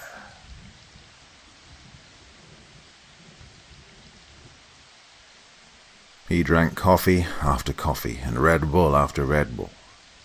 His head was racing, and his conscience was screaming at him in the voices of his mother, his university teachers, and all his respected friends and colleagues from the medical field. Don't do it. Don't do it. Don't do it. But he knew he had to do it. It was the only way to know for sure. If Marius's family had been killed and replaced by doppelgangers, there's no way he'd let them have the boy. Dr. Gennard stopped the car in front of the house at 52 Bourbon Street, the Krepp residence. His watch showed 3:02 a.m., and the house, as well as the suburban neighborhood that surrounded it, was dark and quiet. Dead to the world, with a revival appointment for after the sun comes back up. Gennard got out of his car and got a shovel and a hoe out of his trunk. The neighborhood was a quiet one, and, as with all safe neighborhoods, the fences were just shitty excuses for delimitating private properties from common asphalt. Gennard stepped over the fence like it wasn't even there. He gave subtlety a try, by ducking and approaching the backyard on all fours in the safety of shadows projected by pompous flower bushes. It was dark, but the streetlights that were peppered here and there illuminated enough for him to find the oak tree. It was a beautiful tree, thick and elegant, rising above the level of the house, guarding over its inhabitants, but not forgetting to also keep a watchful eye over the rest of the neighborhood. It was the perfect place for burying bodies. Gennard wasted no time. The shovel cut through the portion of earth showing east, with the fury of someone who was trying to dig out a lover that had been buried alive. He was merely 2 feet deep in the ground when sweat started tickling his brow. The doctor dug and dug and dug, and for a second he actually started having second thoughts about the whole thing. Was he the mad one? He was a renowned doctor. His office walls were full of rewards and recognitions, and yet here he was, digging out a patient's backyard because of a supernatural possibility. He was about to insert the sharp head of the tool into the ground again, but then he saw something rather odd in the soil. A weird texture, something that shouldn't belong within the earth, but above it. It was the same color as the dirt it was sunken into, but Gennard knew it was something else. He knelt down and patted with the tips of his fingers. Hair. He was, most definitely, touching fur. The doctor let out a small gasp and continued digging for the dog with his bare hands. What a beautiful animal it must have been while it was still alive, he thought. He removed the earth off the dog's torso as best he could, but his main objective was to uncover the pet's head. Dr. Gennard grabbed the hoe and began removing the fertile clay from the animal's skull. It took him several minutes, and even more pats, to discover that, where the head was supposed to be, there was, well, nothing. Just bits of flesh that dried out, feeding the oak tree next to it. As if someone, or something, ate its way out of the poor thing. As if someone or something bit its head off. As if someone, or something, had placed a firecracker in his snout. Marius's words echoed in the doctor's head. They killed him before they managed to make a believable copy. They can't copy what they can't see. Gennard saw red before his eyes. His life thus far, his career, his patients, his colleagues and prestige, none of it mattered. All that mattered was that he was angry and that someone had to pay. Dr. Gennard, what are you... The doctor didn't even miss a beat. As soon as he heard Mr. Krepp's voice behind him, he grabbed the shovel resting next to him and turned with the speed of light, smacking the man's face with it.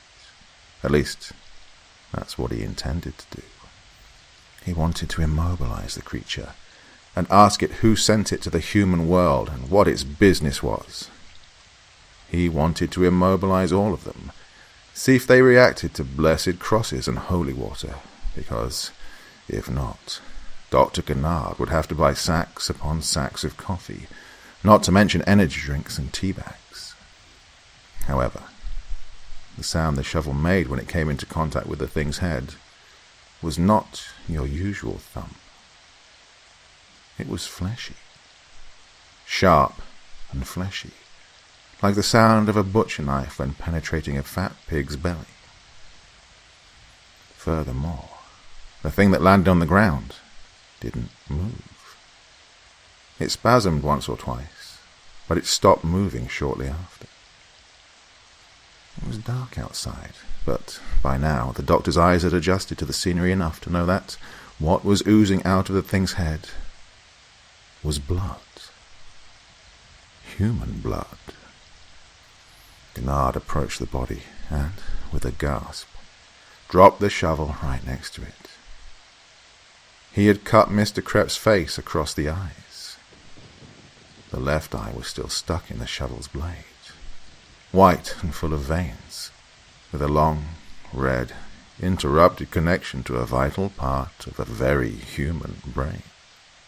If these creatures could only copy what they could see, how would they know what the back of a human eye looks like? God, no. What have I done? He heard two women screaming and a little girl crying. He heard Mrs. Krepp yelling to her oldest daughter to get her sister and lock themselves in the bedroom. The woman was screaming at the dispatcher to send somebody straight away, because her son's psychologist had just gone psycho himself. Time stopped for the doctor. He stared at Mr. Krepp's corpse and the shovel resting next to him, thinking what he could possibly do to reverse the whole encounter. He stared at the corpse, with tears running down his face, muttering words of apology. He only moved from the spot when 4 police officers pulled their guns on him, demanding of him to raise his hands up. He couldn't see them, neither could he hear them. Seeing that their orders were falling upon a mind that had shut itself down, 2 police officers tackled and cuffed him, dragging his defenseless form towards the car. Gennard felt nothing. His head was back in the psychiatric clinic, where he was replaying every discussion he'd ever had with Krepp's son, suddenly finding the biggest and most obvious gap in the boy's story. He had asked Marius numerous times why his parents would want to hospitalize him if they were actually out to get him. His answer was prompt and precise. "These things want to fit in," he said. "They want to blend in with us humans, learn our ways and habits. They hospitalized me because I was being hysterical and the neighbors heard me. They hospitalized me because it was the proper human thing to do." How would they know what a proper human would do in that situation, if the things could only copy what they could see? Maximus Benjamin Gennard had nothing to say in his defense. Not even his lawyer could be of any help. The good man tried desperately to convince Gennard to bejewel his side of the story with a pitiful read-it of the stray dog and firecracker event from his childhood. Gennard didn't budge. By the time the trial was over, Gennard had his attorney tearing his hair out. "I'm as guilty as the worst of them," he said. "I'm a sad excuse for a human being, and a disgrace to my profession. No punishment would be severe enough, Your Honor." And the judge agreed with him. Trespassing, violating private property, and first-degree murder. Dr. Gennard was on his way to a place where the thought of freedom was just as fantastic as the plot of a sci-fi novel.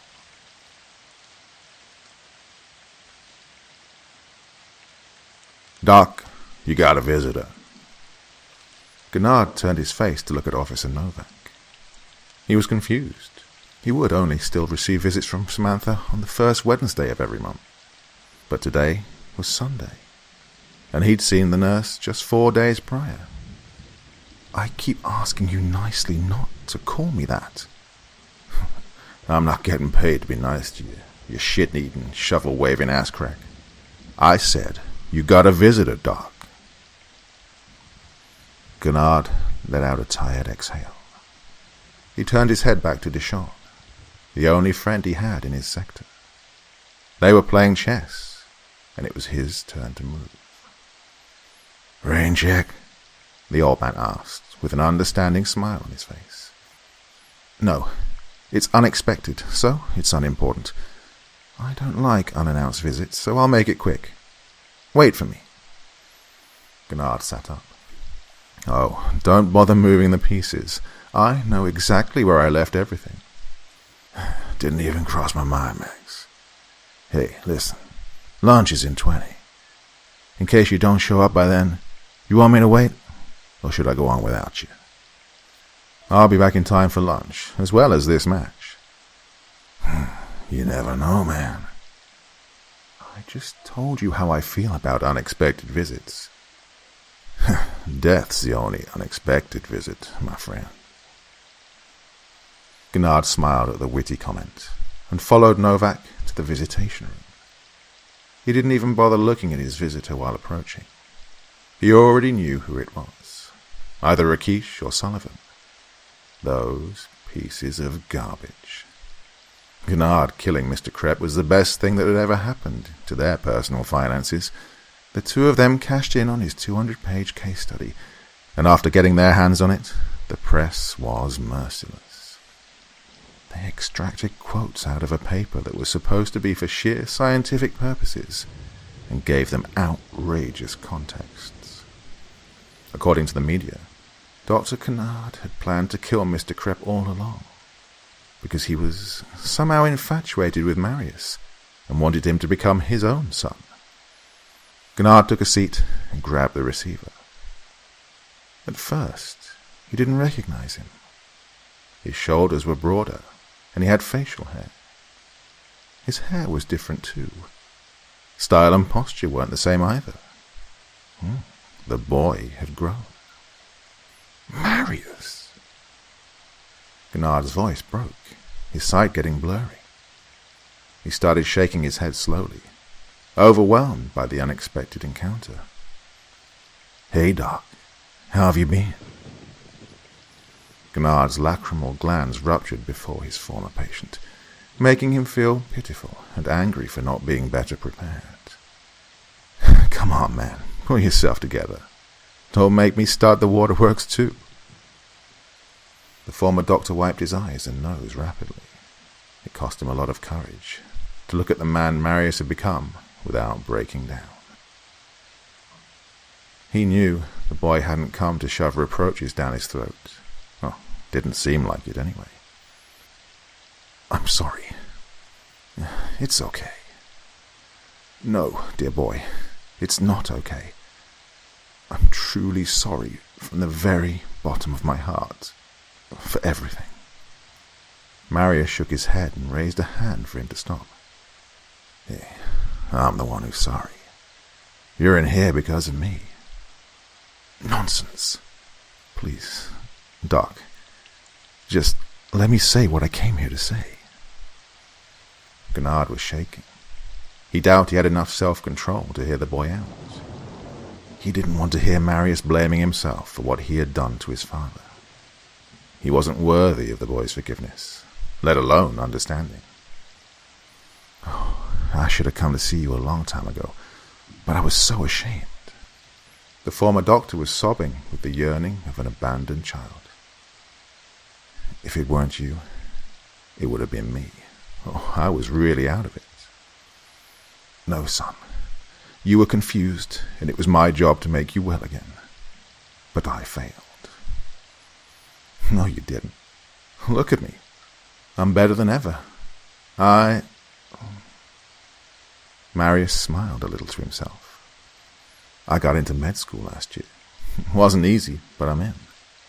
I'm all about human anatomy and the aging process now. I've been wanting to tell you this for quite a while." The former doctor's bottom lip quivered. "That's great, Marius. Congratulations." Oh, thank you. I've also gotten a dog. Named him Lucky. Gennard's face paled instantly. Marius laughed. Kidding. Gosh, you're easy. Something in the air had shifted. It was a strange, tingling sensation. Gennard felt the need for oxygen, so he inhaled greedily, welcoming the tingly air within his being. His insides, however, didn't take it as well as usual. Remember the mutilated dog you found in my parents' backyard that night? This is some funny shit. Hear me out. Gennard could feel the air liquefying somehow. He could feel it sliding down his airways, resting in his lungs and spreading to the stomach. He wanted to breathe, but each mouthful of air felt too thick to reach its purpose. He also felt very warm all of a sudden. He was sweating profusely, and not just from his armpits, but from his head, face, arms, and crazily, from the legs too. Gennard felt like he was melting. My parents had just wanted to surprise me with a pet for when I was to be discharged, but, well, the damn thing moved in front of a moving car. Stupid mutt. Crazy coincidence, huh? He laughed again. There was something odd about the boy. Something was not quite right with his face, and it was making Gennard sick just by looking at it. So, it's true. Lucky never did exist. Nope. Why did you lie to me? Think about it. You're the mind doctor. You tell me. Why do people lie? Gennard could barely articulate. Because they have something to hide. Oh, really? That's why. Darn it. I was hoping you'd say because they're bored. Oh, well, we don't have to agree on everything. Marius looked left, then right. He got closer to the glass, and Gennard had an inexplicable gag reflex. Hey, how'd you like it in there, Doc? Under normal circumstances, Gennard would have told him, oh, it's not so bad. But something about the boy made him want to weigh his answer very carefully.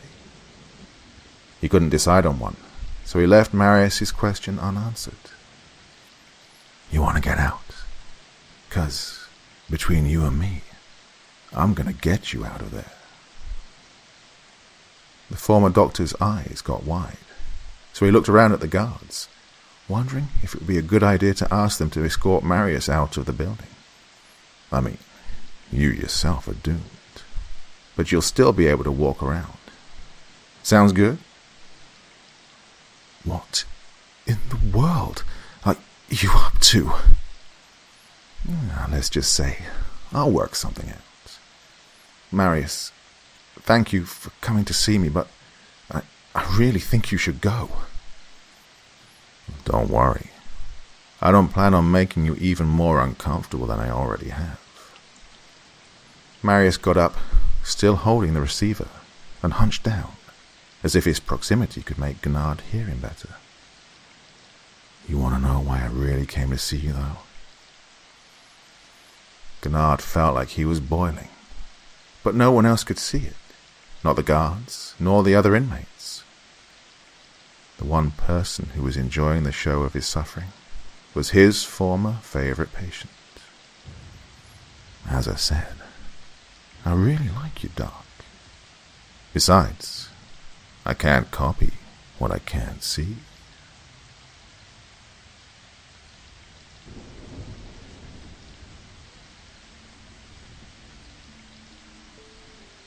She was on her knees, with her right ear glued to the floor. Ellie? Shh. She shushed him. It had been over 30 years since she last welcomed him home with her buttocks up in the air. But back then, the context was completely different. Ellie, what are you doing? Shh. She shushed him again, with a hiss as an undertone. Elmer placed the paper bag containing their freshly baked bread on the dust-collecting sofa they kept in the hallway. He'd wanted to get rid of the old thing ages ago, but his wife wouldn't let him. It was a wedding present from her mother.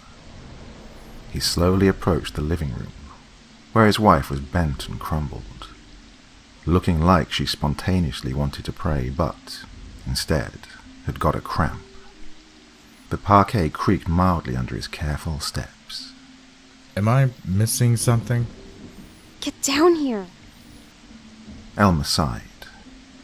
Neither his age nor his body mass would appreciate what he was about to do. He knelt down next to his wife and tried lowering his face to hers, to see her better. Lower. No, her hair wasn't stuck in between the floorboards. He ran out of ideas. Elmer sighed again as his hands eased the side of his head to the cold, hard wood.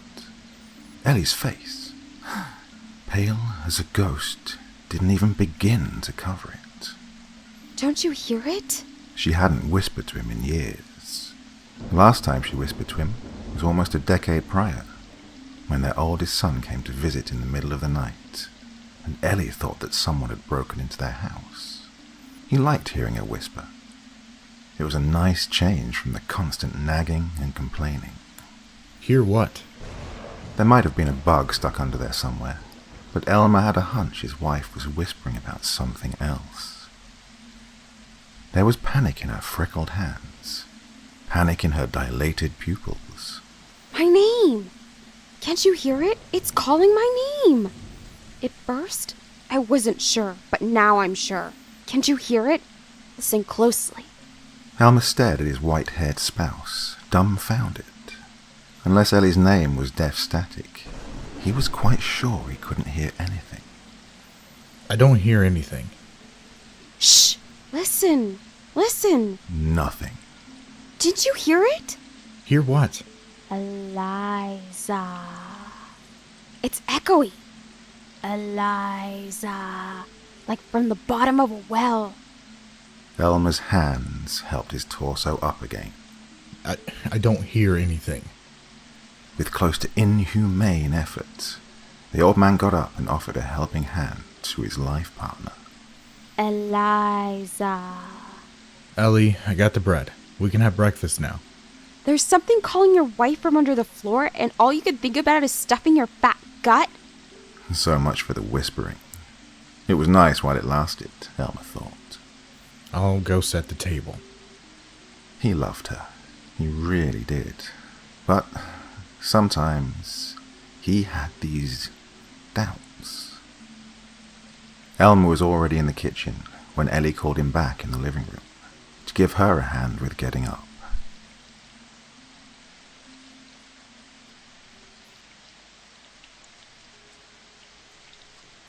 The following morning, he was welcomed home by not one, but two backsides staring at him from the living room floor. Elmer sighed. The torso attached to the butt dressed in black rose to reveal a head.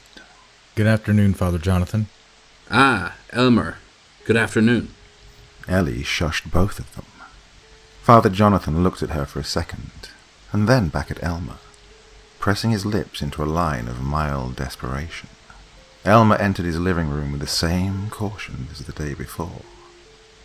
His wife spoke to him from foot level. They're gone today. Not even I can hear them. Ellie sat upright and looked the priest dead in the eye. I think they're afraid of you. The priest shrugged. Elmer's frame got in between, offering each of them a helping hand. Ellie hesitated. I wish they would say something while you're here, Father. Elmer, godless as he is, can't hear them, but I'm sure you would. The priest and Elmer exchanged a worried glance. Ellie got to her feet too, and caught a glimpse of that exchange. I'm not crazy, Father. Nobody said you are, child. Elmer found that sentence quite oxymoronic.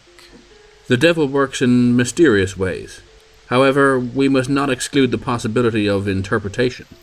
It called me by my name. Father John reached a conclusion based on Elmer's facial expressions.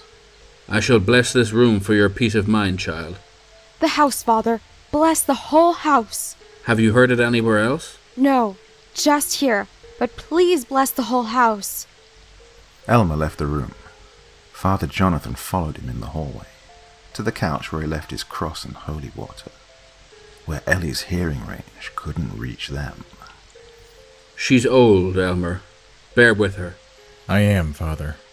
Elmer looked over the priest's shoulder at his wife, who dropped to her knees and glued her ear to the floor again. Always have, always will.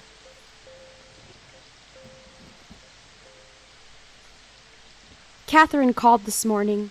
Elmer frowned and let his knife and fork drop on his half-empty plate. And you didn't call me why? You were out buying bread. I doubt she called that early. Ellie gave him an annoyed glance. She always made that face on the few occasions Elmer would raise his voice at her. I was out in the garage. You should have called me. I haven't spoken to her in 2 weeks. She'll call again. Elmer and Ellie had 3 children. Eric, Edward, and the apple of Elmer's eyes, Catherine. Catherine was supposed to be named Eleanor, but Eleanor was the name of Elmer's most hated teacher back in school. He had to fight Ellie on that one, Fine then. Ellie had said. You name her if you're so good at all of this all of a sudden. And, as Elmer stared at the wrinkled little face of the cooing bundle in his arms, he decided. Catherine, this is Daddy's little Cathy. Yes, she is. All 3 children grew up to be fine adults. Eric went to law school and became a very renowned lawyer. Edward was offered a job at a startup firm which grew quickly, placing him in a high-up position, despite him never going to university. And Catherine went to med school, but dropped out after 2 years to become a nurse. Ellie was furious with her. Not Elmer, though. Elmer knew why his baby girl decided against med school, even though medicine and helping others had always been her biggest passions. I can't do it, Daddy, Cathy cried to him over the phone. They're so cold. Whenever an operation is a failure, they go back to the patient's family and, Lord, they're so cold. I can't be that cold, Daddy. I don't want to be that cold. So much responsibility. Somebody's life in your hands. I can't do it. I'm such a lousy coward. No, baby, Elmer assured her. Everybody I know is a bigger coward than you. You just have a heart of gold, and the world is toughest on people with hearts of gold. Elmer? Ellie barely touched her dinner, but, as always, she waited for him to notice and ask what's wrong, rather than simply request something else to eat. Not today, Elmer thought. Today he had had a chance to speak to his most precious child, but his wife was too comfortable to go get him to the phone. He felt he had a right to be a little upset with her. Elmer, I'm talking to you. What is it? Ellie played the puppy eye card. I'm sorry if you don't like the Brussels sprouts, but we had to cook them today or they would have gone bad. It's not the food, Elmer. Then what? I heard it again today. Heard what? Ellie was trembling. The voice. In the living room underneath the floorboards. It's back. Her eyes were glistening. They glistened like that when they found out they were expecting their 3rd child, and Ellie wanted to get rid of it. They glistened like that when Ellie asked Elmer to apply for a bank loan to send their oldest son to college. She was reaching out to him. She needed him. An old, drained, distressed woman reaching out to her rock. Father Jonathan blessed the entire house just last week. It's still here, Elmer. I heard it again today. Clearer than ever. You want me to go check again? No, you won't hear it. Nobody will. It's here for me. Her lower lip began to vibrate. I'm going to die, Elmer. Elmer immediately got out of his chair and went to hold his wife. Ellie was sobbing against the right strap of his suspenders, mumbling something about sorrow and not wanting to go. For her sake, Elmer's composure hardened to iron. You're not going to die, Ellie.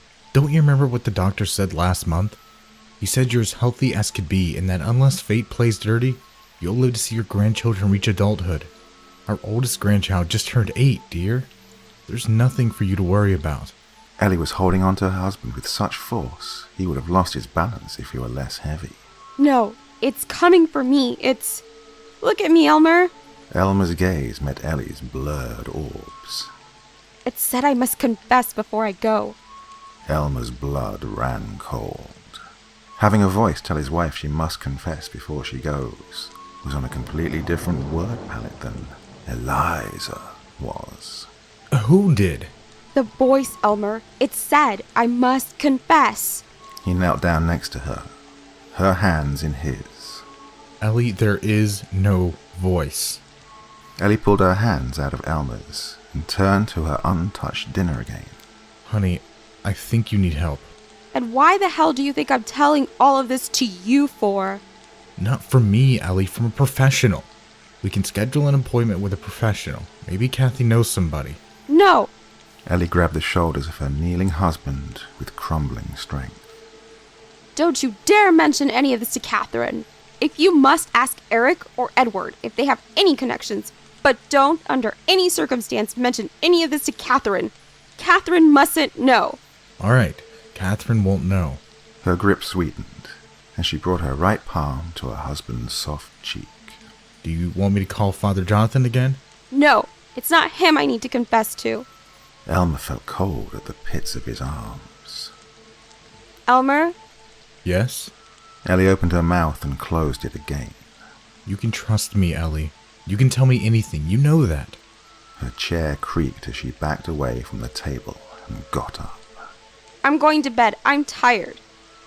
Ellie locked herself in the bedroom, making it clear for Elmer that he had to spend the night in the living room. Whether Ellie was sleeping or not, Elmer knew better than to bother her. He loved her. He really did. Sometimes, however, he simply had these doubts that were eating away at him.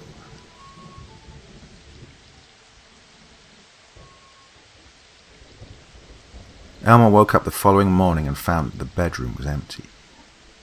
He was always the one who was first to wake up. She wasn't in the kitchen either. Elmer didn't even snap his suspenders over his shoulders in his hurry to go outside and call for Ellie. She was at the back gate, the gate they only used when they were going to the baker's. The walk was shorter that way. Where were you? The paper bag she was holding made it obvious. I want to make breakfast today. The old man watched as his wife was in no hurry to get back inside the house. Ellie was a night person.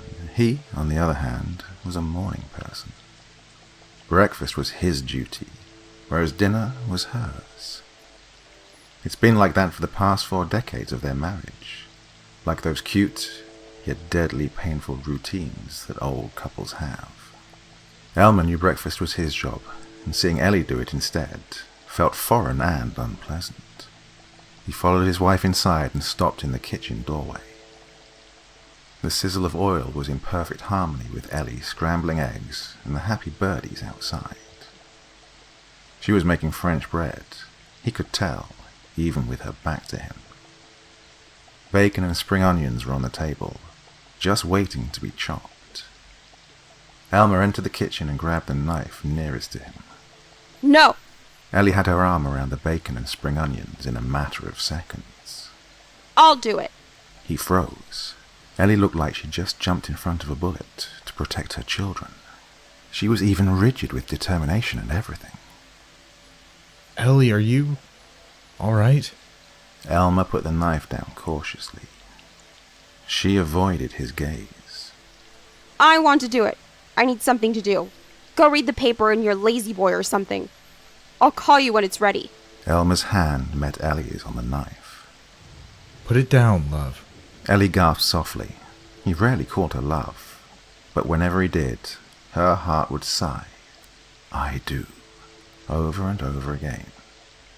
She put the knife down. Look at me. She hesitated. Elmer was well accustomed to her dramatic outbursts, but this was different. What's wrong? Ellie opened her mouth and closed it right back, just like the night before. Come on, Eliza. Talk to me. Her chin was trembling. I can't help you if you don't speak. She always needed somewhere between 3 and 5 reassures before she would talk. Sometimes she needed to cry for a good half an hour before she would manage to upright herself enough to speak. Some say you can spend a lifetime alongside a person and never get to know them. But Elmer knew his wife. Oh, he knew his wife really, really well. And, despite all her flaws, he really loved her. And he really had some doubts. Elmer didn't rush her. He held her hand to his chest and looked at her with all the understanding in the world. I heard it again. He wouldn't have asked if she hadn't paused. Hear what, honey? The voices calling me. From the living room? Ellie shook her head as salt water was smudging her sight. Bedroom. Elmer felt cold in the pits of his arms again. When? This morning, I woke up at 6 a.m. and it was faint. I got closer, and there it was again. The smell of burnt French bread was making Elmer nauseous. Eliza. The floor? Yes. He had to hold her by the elbows so she wouldn't lose balance. Her whimpers were heartbreaking. Elmer, you have to believe me. The bread turned to charcoal. Breakfast was ruined. I believe you, honey, but I also believe that you need professional help. Ellie shook her head again. It's not help I need. She straightened her frame and swallowed her sobs. I need to confess. Confess to what, honey? She took her arms out of her husband's grip. The phone rang and Ellie took that as her cue to leave. She stormed out of the kitchen and into the hallway with the agility of a 20-year-old. Elmer got to the stove and turned the thing off before it would burn their entire house down. To his delight, he could still hear his wife talking to their daughter. He needed to hear Catherine's voice too. But he knew that, this time, his wife needed her more than he did.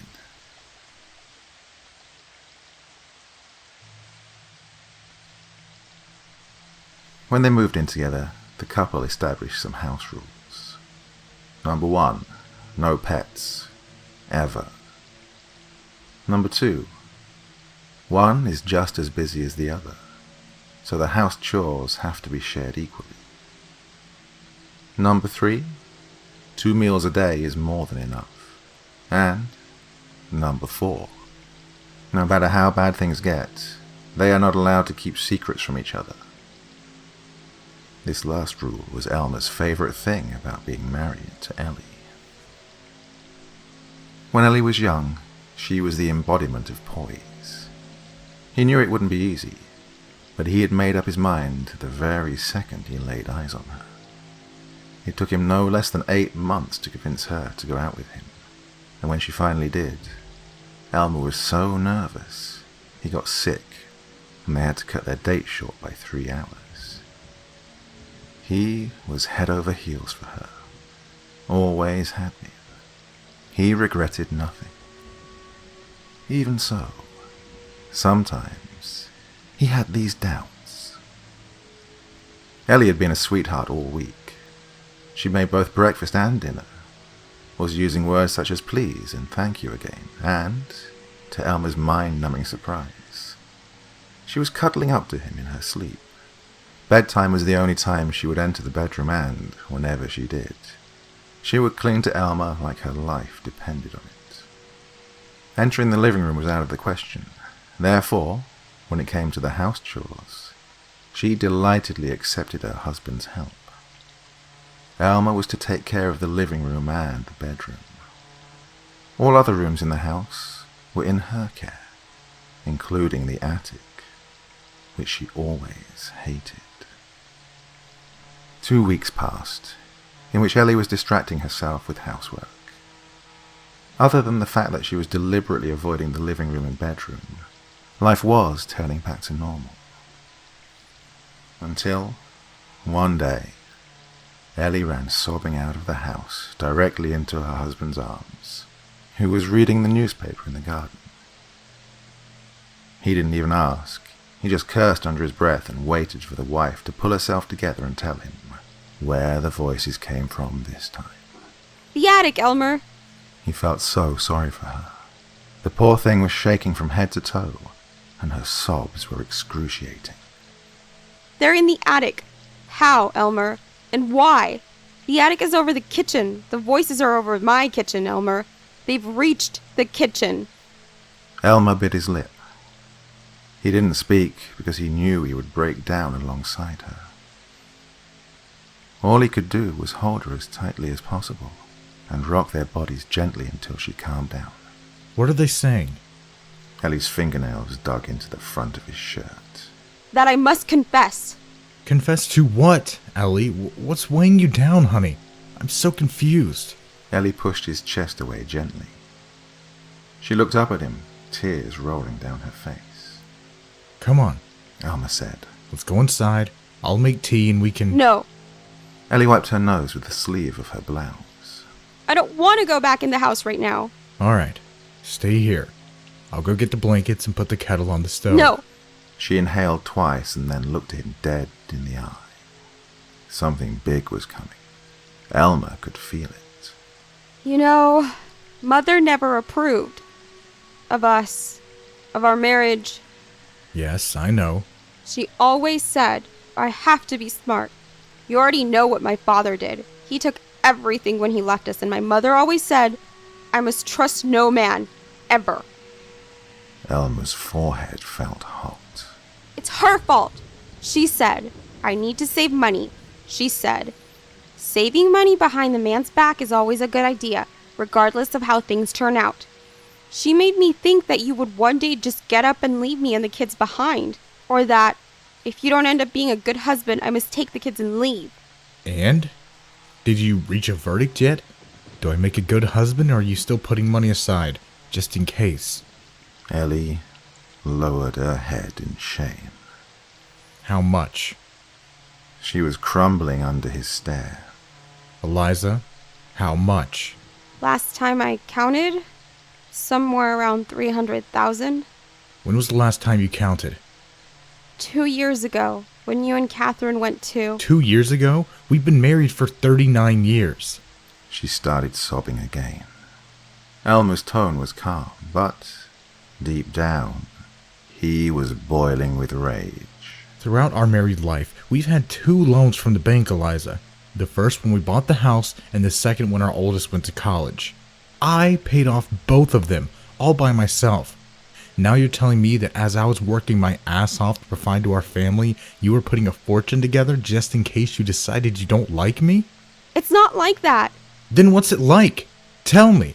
Your salary was higher than mine. Elmer's mind, heart, and body went numb. Not by a lot, Ellie. We both know that. Ellie regretted that last sentence of hers, and she would regret it for the rest of her days. I'm sorry. I'm so sorry, Elmer. Forgive me. It's all on your mother's couch, isn't it?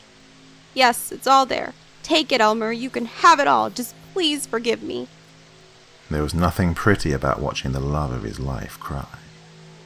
Ellie had gone through enough the past few weeks, and having her husband angry with her wouldn't soothe things in the least. Elmer was already looking for excuses in his mind to convince himself that Ellie was indeed an angel, but with a demonic mother. Tell me something, Eliza. Would you have ever told me about the money if the voices didn't tell you to? She hesitated. Yes, I would have. Eventually. Elmer inhaled deeply and exhaled steam. Apparently, he didn't know his wife as well as he thought he did, but he knew enough to tell when she was lying. Never in a million years would he have thought that the dusty old couch they kept in the hallway was an undercover deposit box, but he wanted to believe her so badly. He wanted to believe that she was sorry. He wanted to believe that she would have eventually told him why she didn't want to throw the old couch away. But his heart was just as smart as the rest of him.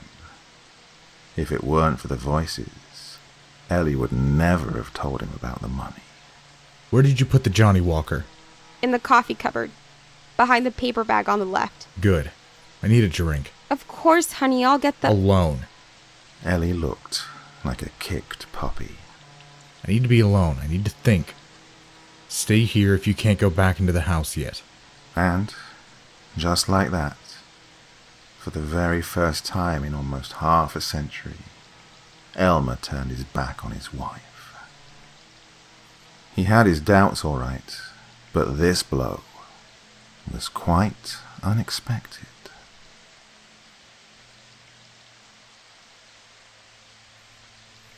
The phone rang. Elmer picked up. Donovan residence. A choir of angels made itself heard from the other end of the line. Hi, Dad. It's me. It was the very first good thing that had happened to him those last few weeks. Catherine, my baby Curl. It's so good to hear your voice. How are you? I'm good. I'm really good. I'm happy I finally got you on the phone for once. We haven't talked in ages. You're not the only one who's happy, kiddo. Nostalgia's no joke once your favorite kid moves out of the house. Dad, you're being super unfair to Ed and Eric right now. No, come on. As if they didn't know who my favorite is. Lucky for me, they share my adoration for you, so they never blamed me. Catherine laughed, and Elmer's heart grew twice its size. Yeah, they're pretty awesome. I just got off the phone with Eric. He won a super difficult case today. He did? That's fantastic. I'm not surprised, though. Your mother and I always struggled to scold him whenever he got into trouble. He always knew how to twist an argument in his favor, even in his kindergarten years. The other end of the line went silent for a couple of seconds. Kathy Cat, you still there, honey? Dad? Is someone next to you? Elmer's throat went dry. No, not right now. Why? I think I can hear something. A man's voice. It's faint, but deep and guttural. The now familiar coldness was gathering in the pits of his arms again. What does it say, honey? It says Ellie came out of the kitchen. something about confession. Honey, I have to go. I'll call you back tomorrow, all right? Daddy, is everything okay? Elmer, Ellie's voice was coming from a broken cavern inside her chest. She was walking slowly towards him, like an infant trying to walk again after falling for the first time. Her eyes were purple from all the crying she'd done. Yes, honey, don't worry. We'll talk tomorrow. Catherine protested, but Elmer placed the receiver down before she managed to finish her sentence. Elmer, Ellie was shaking as if thousands of volts were going through her. I can't. Drool was connecting her inferior lip to the upper one, like a spider web. I can't take it anymore, Elmer. They've gotten so loud. Elmer, they're everywhere. They've been screaming, Elmer. They're so loud. Elmer watched her with sad eyes. Eliza, I'm sorry, but I really can't hear anything. In her despair, Ellie let out a scream, cupped her hands over her ears, and collapsed on the floor. Elmer rushed to her side and tried embracing her, but she pushed him away. Make it stop, please. Make him stop. Why? What are you saying? That I must confess. Elmer was confused. He tried pulling his wife into his arms again, but she grabbed him by the hands, interrupting the hug midway. You already confessed, honey. Ellie pressed her lips together and shook her head forcefully. And it's all right. I understand and I forgive you. I forgive you, Ellie. I love you, but this has to stop. We really, really need to get you professional help. I cheated on you. Elmer froze. Ellie put her head in her hands as her violent sobs echoed in the hallway. And there it was. Elmer's doubts finally confirmed. When? Ellie was rocking back and forth, crying with the passion of an entire chorus in a Greek tragedy. Elmer's patience was over and done.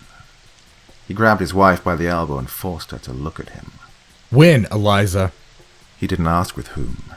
He didn't care who she cheated with, knowing how cold his wife was regarding matters of the heart.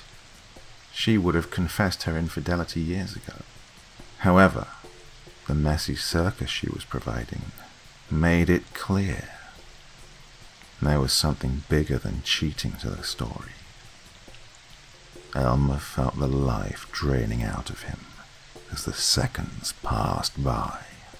Please, Eliza, please tell me that Catherine is my daughter. For the love of God, woman, please tell me that Catherine is my child. Ellie didn't answer. She just cried harder and tried taking Elmer back on his hug offer. That was enough of an answer. Elmer got to his feet before she even had a chance to touch him. I confess! Please, Elmer, please make them stop. Elmer had to choose one of two options. One, call an ambulance for his deranged wife and tell her that he forgives her, so that she gets hospitalized with a little peace of mind. Or two, grab his coat and go to the bar down the street, where the guests were few and the barkeeper wasn't talkative. Choosing was easy. He could still hear Ellie screaming, even as he closed the front gate behind him.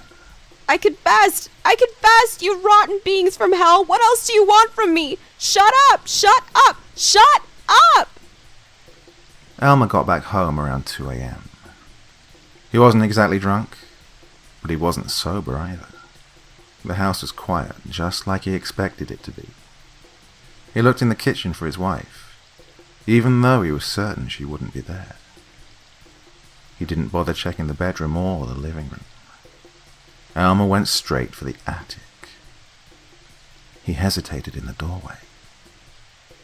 Even though he knew she was there, he still needed confirmation before he would proceed any further. Elmer cracked the door open, just enough to let a thread of light in. Ellie's left house slipper was on the floor. Her right one was still attached to her, dangling slightly from the ceiling. Elmer had seen enough, so he shut the door. He had to wait for the alcohol to wear off before he would enter the attic again. Otherwise, Ellie wouldn't be the only mess that had to be cleaned up. He had to call so many people.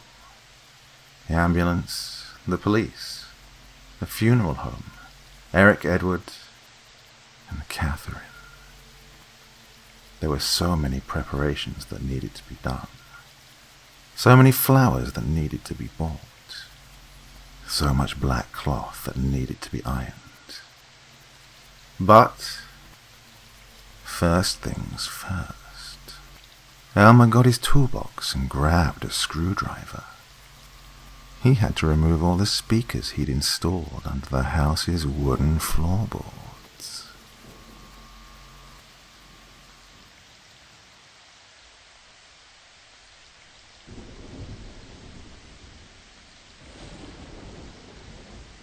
Part 1. Something's there. Class had started no more than 3 minutes ago, and Danny's hand was already up and dangling. Mr. Swatson was getting annoyed. Danny used to be such a nice kid, never bothering the class, always doing his homework properly, hell, even explaining the day's lesson to the 1 or 2 dunces who never understood anything. He would always praise the boy for his good behavior and hunger for knowledge. However, Mr. Swatson has been holding back on the praises lately, and that is because Danny's raised hand during class stopped being for participation purposes. Mr. Swatson, may I please go to the toilet? What was Mr. Swatson supposed to say? Or Miss Peeble, or Miss McCoy? The entire teacher lounge was talking about Danny with sunken eyebrows and harsh undertones. Disrespectful, they called the boy. It was clear to everybody that Danny was purposefully waiting for class to start, to excuse himself to go to the bathroom. and they were right. He was doing it on purpose. But what the teachers didn't know is that the boy hated going to the toilet during class. He had no choice, however, because the last time he did go to the bathroom during break time, this happened. "Flush him again, Wayne." Danny tried to pull his head out of the toilet, but he hadn't been blessed with puberty yet and was being held down by two upperclassmen who were. "I thought I told you I need it by Thursday, Collins." Danny was trying to explain himself between flushes, but Marvin wouldn't have it. "Wayne, keep flushing him until I tell you to stop." The water was so cold. Danny's nose was bleeding. "Marv, I think his nose is bleeding." Marvin pulled Wayne upright and grabbed Danny himself. "You think your pussy-ass nose is impressive, Collins? Where the fuck is my book report? You're supposed to have it done by third period." "I'm sorry." Danny was breathing greedily. "I'm so sorry. I couldn't finish the book and I had to go to Grandpa's with my parents last week." Marvin yanked Danny's head back in the toilet with so much force, the boy hit his head against the hard margin. The cold water and bleeding nose were nothing compared to the fresh ache of his forehead. "I don't give a flying fuck, you shit-eater. I told you to do it. If I get my hands on you after school, I'm going to skin you alive." Marvin flushed Danny's head one last time before standing up and ordering his boys to follow him. Everybody was scared of Marvin. Wherever he would go, he would always have his oversized bright orange jacket with a blue zipper on and an entourage of 3 faithful followers. His jacket was his trademark. People didn't even have to look in his direction to see him approaching from the corner of their eyes. That's what Marvin loved about that jacket. Not because it was expensive, and not because it made his shoulders look wider than they actually were. It's because, wherever he went, it was announcing his presence from afar. Mike and Wayne were Marvin's muscles, while pretty boy Jimmy was his eyes and ears. They weren't always together, but when they were, it was bad news. Danny had a couple of friends, but they were too afraid to stand up for him, or even be seen talking to him. It would have been pure suicide, now that Danny was King Marvin's new target. Feeling like he'd received enough beating for one day, Danny emptied his locker and went home. No teacher saw him leave, but he still had a good rep amongst the school staff, so people just assumed he'd felt sick or something. Oh, he felt sick all right. It was late fall and the cold air against his facial wounds was killing him. His forehead had a swollen horizontal bruise, and even though he wiped his nose with the sleeve of his hoodie, he only managed to wipe off the dry blood above his lip. His chin, neck and shirt could still give the nosebleed away. Danny didn't want to cry, but the shame he felt wouldn't let him off the hook that easily. Sunken into thoughts, he didn't notice that he'd already reached the wooden bridge. As upset as he was, the creepy house on Boona Street wasn't creeping him out today. Usually he'd speed up the pace as soon as he'd reached the lake. Well, every girl and boy was afraid of the creepy house on Boona Street and the still, dark lake across from it. It was an immense property. The house had 3 stories and looked old and unkempt, not to mention the roses that would grow wild and spiky all around it in untamable patterns. It was a shortcut only meant for joggers or students, because even though the bridge itself and the pathway following the bridge were wide enough for cars to pass through, the wild roses were reaching their limbs outside the fence of the creepy house far enough to cover over half of the pathway. Ouch! Danny acknowledged the spiked rose that scratched his cheek. He was halfway through the pathway when he stopped and turned with angry eyes. The rose that scratched him was abnormally long, but beautiful, and, contrary to Marvin, it was a bully he could hurt back. Danny grabbed the pretty flower in his hand, and just as he wanted to twist and rip, the tears started pouring with such fervor, even Marvin and his followers would have felt a little sorry. Danny let the rose go. Just one petal fell off it, and, out of reflex, he bent over to pick it up and see if he could attach it to the rest of the rosebud. The boy knew it was pointless, but in his childish mind, he could at least try. That's when it struck him like lightning. Someone's watching me. He looked up at the house, and his blood froze in his veins. She was young as him, or maybe a little younger. And, as irony would have it, she had long black hair and was wearing a white, hooded dress, or robe. Danny couldn't tell, and he didn't stick around to unravel the details. She was the embodiment of every ghost-themed horror movie. Danny ran like a bat out of hell, and by the time he got home, Marvin's bullying from before was just a little less bad than seeing a ghost. Part 2. And it's moving. Mom and Dad asked questions, but Danny, he fell. He swore. No, of course school was going great, and of course he was fine and getting along with everybody. No, he didn't know why Mr. Watson would call them to ask why Danny was acting so strangely lately. Dad, is there another shortcut to school except the one by the lake? No, but you can take Fork Street and then turn left on Maples.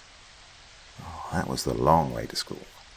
Danny would have preferred the long way to school 100 times over the shortcut, if it meant avoiding the creepy house with its mean plants, but taking Maples was just as bad, or probably worse. Marvin lived on that street. Yeah, I know. Never mind. Oh, I lived in this town my whole life and only took that shortcut once. I can still remember it. Yeah, I was in 3rd grade and was late for math. Crept the hell out of me. We used to call that house Manson Manor back in the day. His dad shuddered and laughed in an attempt at hiding it. Yeah, I admire you, Danny. You're way braver than your old man was. But Danny sunk his head in shame. If his dad only knew the reason why he was taking the shortcuts, he would laugh in his damaged face. You can see those damn roses from Joss and Christine's baby room. Their house is 3 streets away from Bruner's, for Pete's sake. Danny's mom interfered. Does anyone still live there? Beats me. Last I heard, the old lady that owned the place died and left it to her daughter and granddaughter. And this was 15 years ago, mind you. Just be careful around there, okay, honey? Sure, Mom. But it was not an old, weird-looking house that Danny was supposed to be careful around. He began seeing Marvin's face during class in the window of his classroom door. The bully was looking for him. Lucky for Danny, Tom Whisk, the boy sitting in front of him, was very tall, so Danny could hide behind him every time Marvin's angry eyes were seeking their new favorite victim. He felt like a bird in a cage, trying to hide from the hungry cat. Problem is, this cat was a snake. Kids like Marvin were not afraid of teachers or parents. The one thing he was afraid of was being made a fool of in front of the followers he called friends. And that is exactly what Danny did. He dared come to school even though he didn't have Marvin's book report with him. And unless he'll manage to convince his parents to be transferred to another school, his ass was bacon by the end of the year. Danny would always wait 15 minutes after school was over to go home. And if that wasn't enough of a precautionary measure, he would also take the scary shortcut to avoid Marvin Street. After the day with the toilet incident, he made it a rule to never look up at the creepy house again. The last thing he needed was to freak himself out bad enough to start taking the long way home, passing by Marvin's house. He'd be willingly throwing himself into the lion's open mouth, or the snake's, as it had already been established. Ghosts were scary, but Danny doubted their punches were as painful as Marvin's were. Even so, it was 2 weeks after seeing the girl in the window when he stopped dead in his tracks by the bridge and reconsidered the scary versus painful scale in his mind. There was something moving at the other end of the bridge, in the left corner. A small, crouched figure with black hair was trying to pull something out of the water. Danny froze. He thought about turning back and taking the long way around, but he was simply too close to home to chicken out. Regardless, he couldn't move. The figure's head turned to look in his direction, and Danny flinched as he recognized the little girl in the white dress he'd seen that one time in the creepy house's window. She fixated her eyes on him, and Danny knew that whatever was about to happen, Turning back was not an option. He carefully advanced on the bridge, making it his day's purpose not to look the little girl in the face. The little girl took no mind of him and turned her head back to whatever she was doing in the water. The wood was creaking under Danny's steps, and, given the circumstances, he couldn't decide if he should walk slower or faster. His determination faltered, and Danny threw the little girl the briefest glance. Reflexes work that way. She was looking straight at him, still crouched above the water. The corners of her lips lifted upwards. "Hello." Danny sprinted. As soon as he got home, he locked all the doors leading up to his room. That night, he dreamt of demons wanting to eat his soul, and even though the demons were all black-haired little girls, they wore oversized orange jackets with blue zippers. Part 3. It's a Lie. Next day, Danny took a brave and very mature decision regarding his way home from school. He decided to take the long way round, passing by Marvin's house. How bad could it be? He didn't see much of Marvin that day at school anyway. And so, after the daily wait of 15 minutes after school was over, Danny marched forward. He walked and walked and walked and walked right by the crossing which led to the bridge, turning daringly on Maples, Marvin Street. Danny smirked. Wouldn't you know it? No danger in sight. "That was awesome, Benny. Keep it up." A boy in an oversized orange jacket barged out of a liquor store 10 feet in front of Danny. He pulled along another boy, a blonde kid in a punk rock excuse of an outfit, and kept walking forward with his arm around the other's neck. Marvin and Jimmy. They didn't see him, but Danny wasn't risking anything. He turned around, sweating and praying that the boys don't notice him, and they didn't. To his sweet relief, their voices, loud and obnoxious, could be heard further and further as he reached the crossing a second time. Knowing he had no other choice, Danny advanced towards the bridge, acknowledging the tiny figure bent over the water. She turned her head towards him, and then back to the water. He didn't speed up his pace this time. Now that he took a better look at her, there was no way this little girl was a ghost. There was no white robe in sight, just a red and yellow striped shirt under a black velvet overall. She was indeed pale, but there was a very human bruise on her left knee, and her hair was not black, but dark brown. Unlike the other day, she had no intention of saying hi. Instead, she kept poking with a stick around the water, raising it to her face for inspection ever so often. Sensing a fellow human, Danny paid better attention to what she was doing.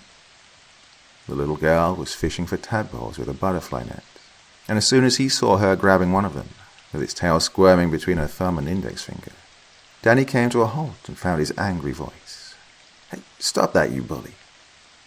The girl looked at him wide-eyed, her eyes like 2 chocolate marbles. "Why?" "Because you're hurting them." She inhaled sharply and threw the tadpole back into the water, shocked of what she'd just found out. "My God, I'm so sorry. I'm so sorry. I didn't know." She sunk the purposeful end of her butterfly net back into the water and let the other tadpole swim away. "I'm so sorry. I didn't know." Danny found her reaction kind of funny, but he was also sorry for accusing her like that. She did seem genuinely distressed. "That's okay. Only a few of them survived to become frogs anyway." The girl looked at him with questioning eyes. "They become frogs?" "Yeah." "Oh." Danny remembered to keep on walking. "You almost hurt a rose too, you know." He looked at her, not sure he knew what she meant. "I saw she hurt you, so I called her back in the garden. Violence doesn't work with them. You need to ask nicely." Danny was at a loss for words. Okay. A sudden smile shone all over her face. You learned something from me today, and I learned something from you. Mom said friendship is bringing out the best in another person and letting that person bring out the best in you. Can we be friends? Danny chuckled, and the little girl looked very hurt. Sure, we can try, but please don't cry. This upset her even more. I'm not. She turned her head back to Danny and crouched next to her butterfly net once more. Forget it. You don't want to be friends. Nobody wants to be friends with the girl who lives in the creepy house on Bonner Street. Well, she wasn't exactly wrong, but Danny felt like an asshole, and an asshole was something he was definitely not. Hey, I'm sorry. I'm sorry I ran away from you yesterday. She looked at him, all signs of incoming sadness gone. Yeah, that's okay. I get that a lot. He pretty much expected that answer, but what he didn't expect was a sweet smile that followed it. The question he asked next came as involuntarily as a hiccup. Hey, what's your name? I can't tell you that. Kids like you laugh when they hear my name. It's a weird one. Just call me whatever you like. Danny frowned. Can I just call you by your name? She looked his way and blinked once before answering. It's Clotho. Well, that is a weird name. Told you. I'm Danny. Clotho smiled again. Can I ask you for a favor, Danny? What favor? Well, what not weird girl name would be closest to my name? Danny was dumbfounded. What? What not weird girl name would be closest to my name? Well, that would be... What's your name again? She pouted. Clotho. Right, Claire, I guess. No, Chloe. Yeah, Chloe would be a not weird alternative. What does that mean? Alternative. What you're trying to do right now. You're trying to replace something with something else. The girl looked like a light bulb just ignited above her head. Oh, like replacing something bad with something good? Danny was stuck, and he didn't like being stuck, especially when it came to mind games. He was not the strongest in the schoolyard, but he was definitely among the smartest. Oh, yeah, exactly. Wow, I'm learning so much from you. We're going to be great friends, Danny. Right. Okay, Chloe. Danny forgot her name again, but he'd be damned if he'd admitted and knew. Is it okay if I call you Chloe? Sure, Danny. Okay. Well, I need to get going now. Why? You just got here. Yeah, but I'm only passing through. I'm not, visiting or anything. Oh, right. Your mom's waiting for you. That wasn't precisely the case, seeing how his mom was always working late and Danny was home alone for 3 hours after school until his dad got home. But that was not something his new friend needed to know. Well, okay then. You'll come by tomorrow again, won't you? Yeah, I'm taking this path every day. I know. I saw you. Danny was creeped out, but her smile was so innocent and sweet, he decided it was no way she meant that in a stalker type of way. Well then, see you tomorrow, Chloe. Yeah, see you tomorrow, Danny. Part 4. It's a she. Now that the weird girl was harmless, Danny was fine with taking the shortcuts. He still had to wait the 15 minutes after school for Marvin and his bodyguards to be out of sight, but his way home was not a problem anymore. He found it weird that Marvin started ordering Mike and Wayne to run ahead, just for him and Jimmy to follow along a couple of minutes after, but that still didn't interfere with the 15-minute rule. Danny would always be looking out the classroom window with his back glued to the wall so that his bullies couldn't see him in case they looked up. He was 50 feet away from the bridge when he saw Chloe wave enthusiastically in his direction. Hey, Danny! She was just so happy to see him, She shouted her greetings even though Danny was the size of a tadpole in her field of vision. "You're early today. I wanted to meet you at your school, to walk you here." Danny was stunned that her yelling didn't summon more faces in the windows of the creepy house. He, however, was mannered enough to reply only when she was close enough to hear a level tone. "Okay. Why?" "Oh, so we have a little more time to chat. There are a couple of things I'd like to ask you. We need to know some things about each other, now that we're friends." "Right. Why are you so early today?" "Early?"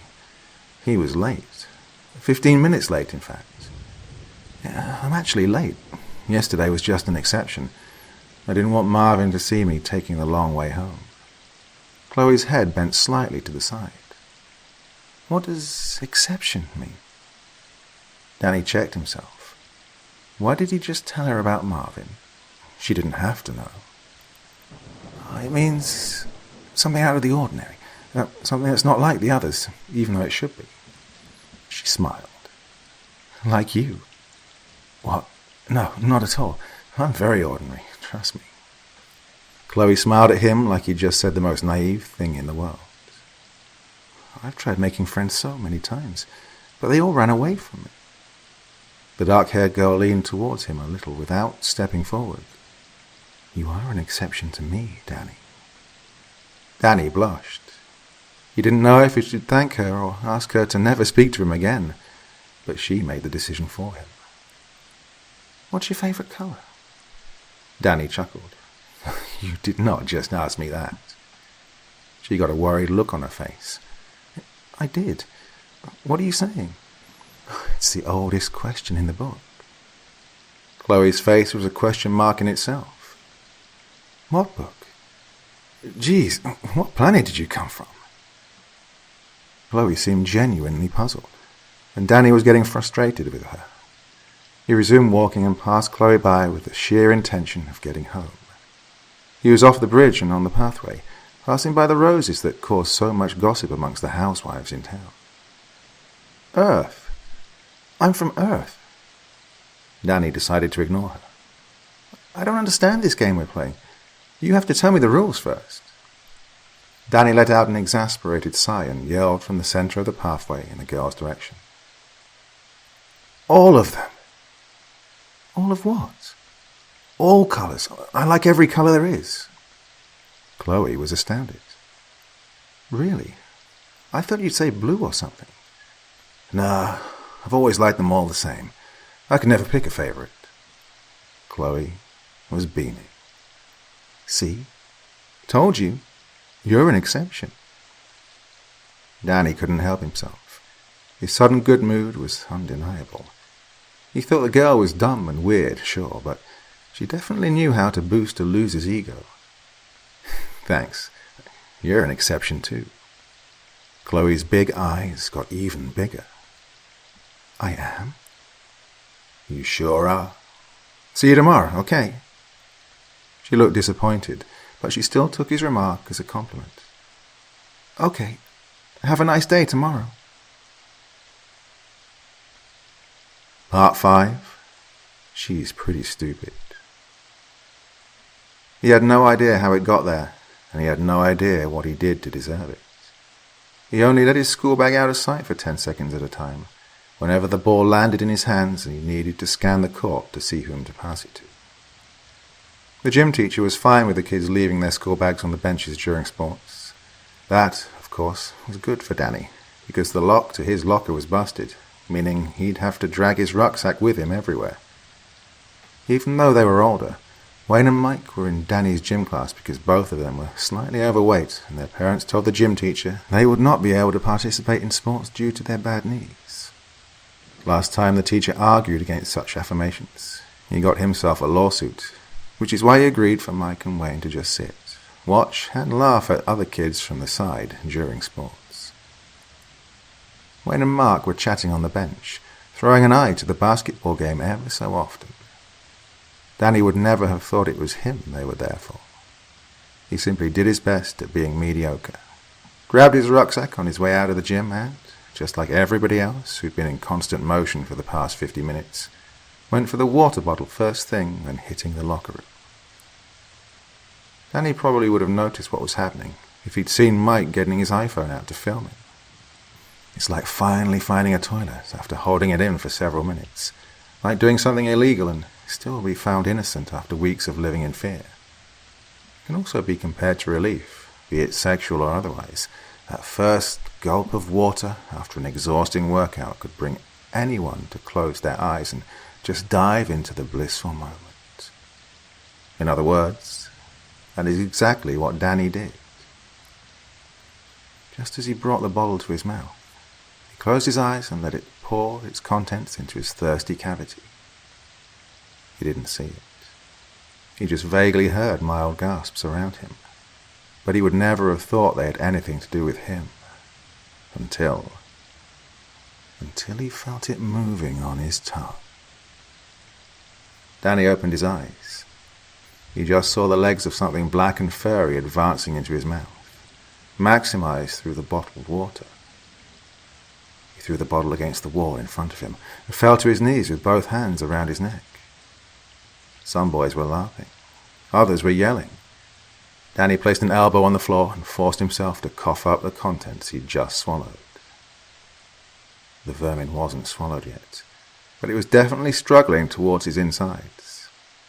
Danny was so desperate to get that disgusting, fuzzy movement out of him that he yanked his right hand into his mouth and grabbed the being by a leg with the help of 2 fingers.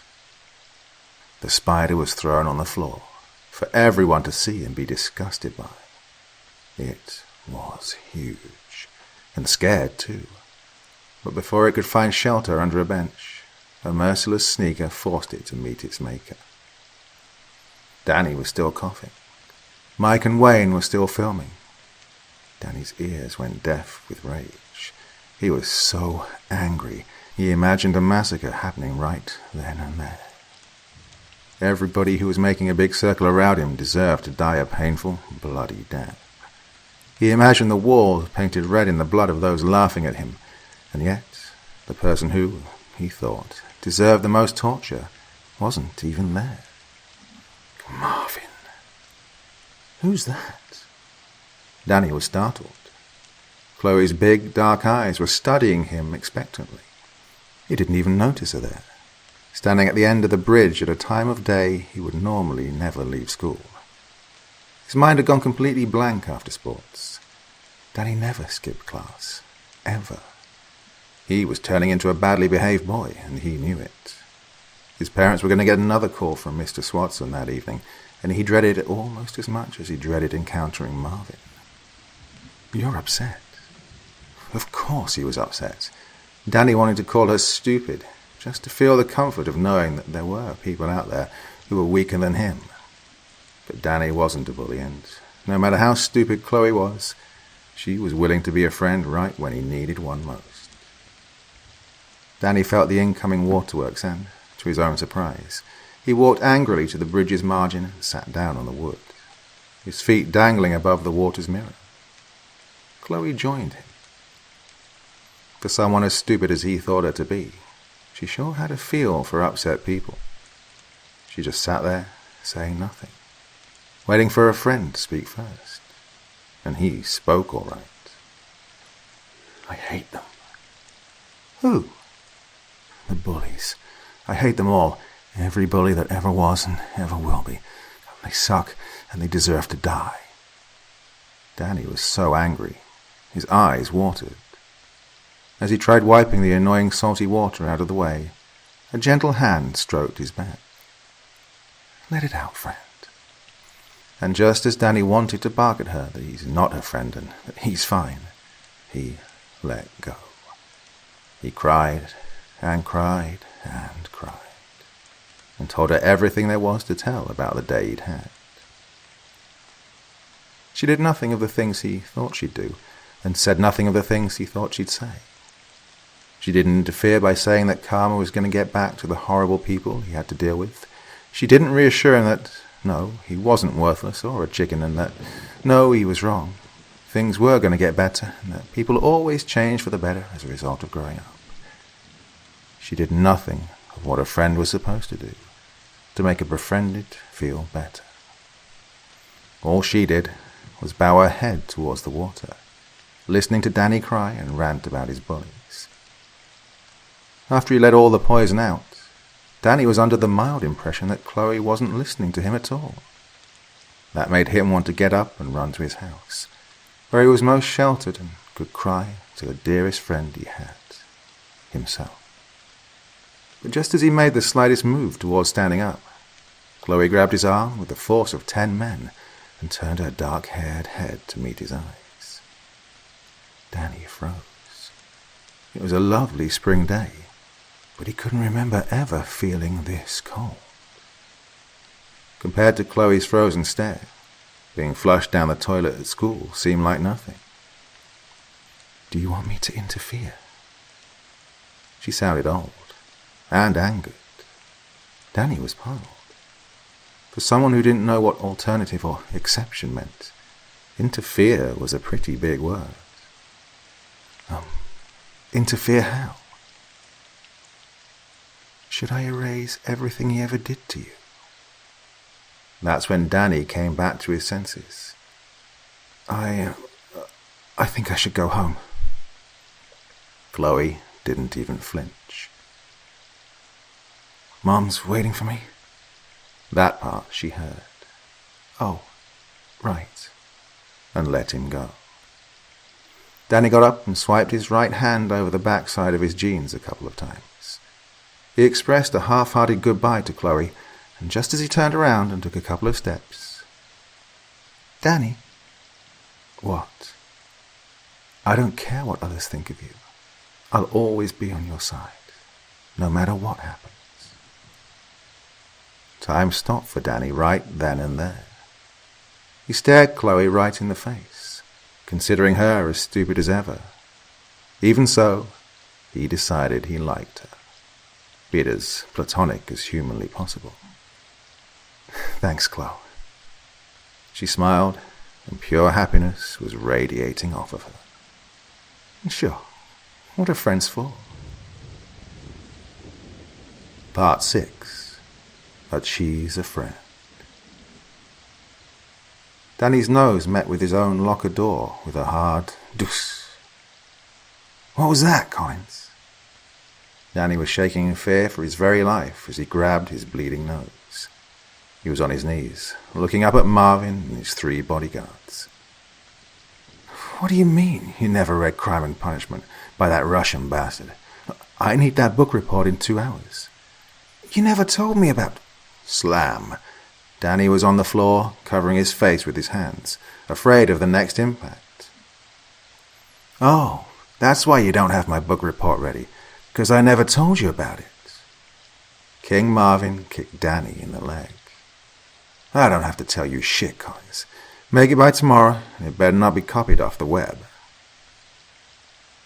It was either Wayne or Mike who kicked Danny in the leg next.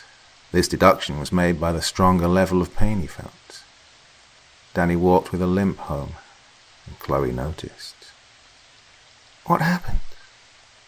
"I don't want to talk about it." Even so, he got comfortable on the bridge, with his feet dangling over the water again. "Looks like you do, though." Danny sighed. "I need to read Crime and Punishment by tomorrow." "Ugh." Chloe sat down next to him. "Grandma has that one. Her library's huge. I can lend it to you, but you can't finish it by tomorrow. It's this big." Chloe showed a thickness of 3 inches with the help of her thumb and index finger.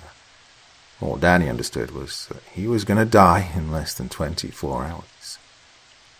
"Can't you just pretend to be sick and stay home?" That actually sounded like a very good idea. Danny couldn't believe he'd ever thought the girl was stupid. "I can try. Funny this option didn't even hit me." "Well, please stay home tomorrow. I'm not in the mood to hear your name while Grandma's working her spin..." Chloe clasped her hand over her mouth. "What?" "I mean, just stay home, okay?" And so, he did. Part 7. A friend full of surprises.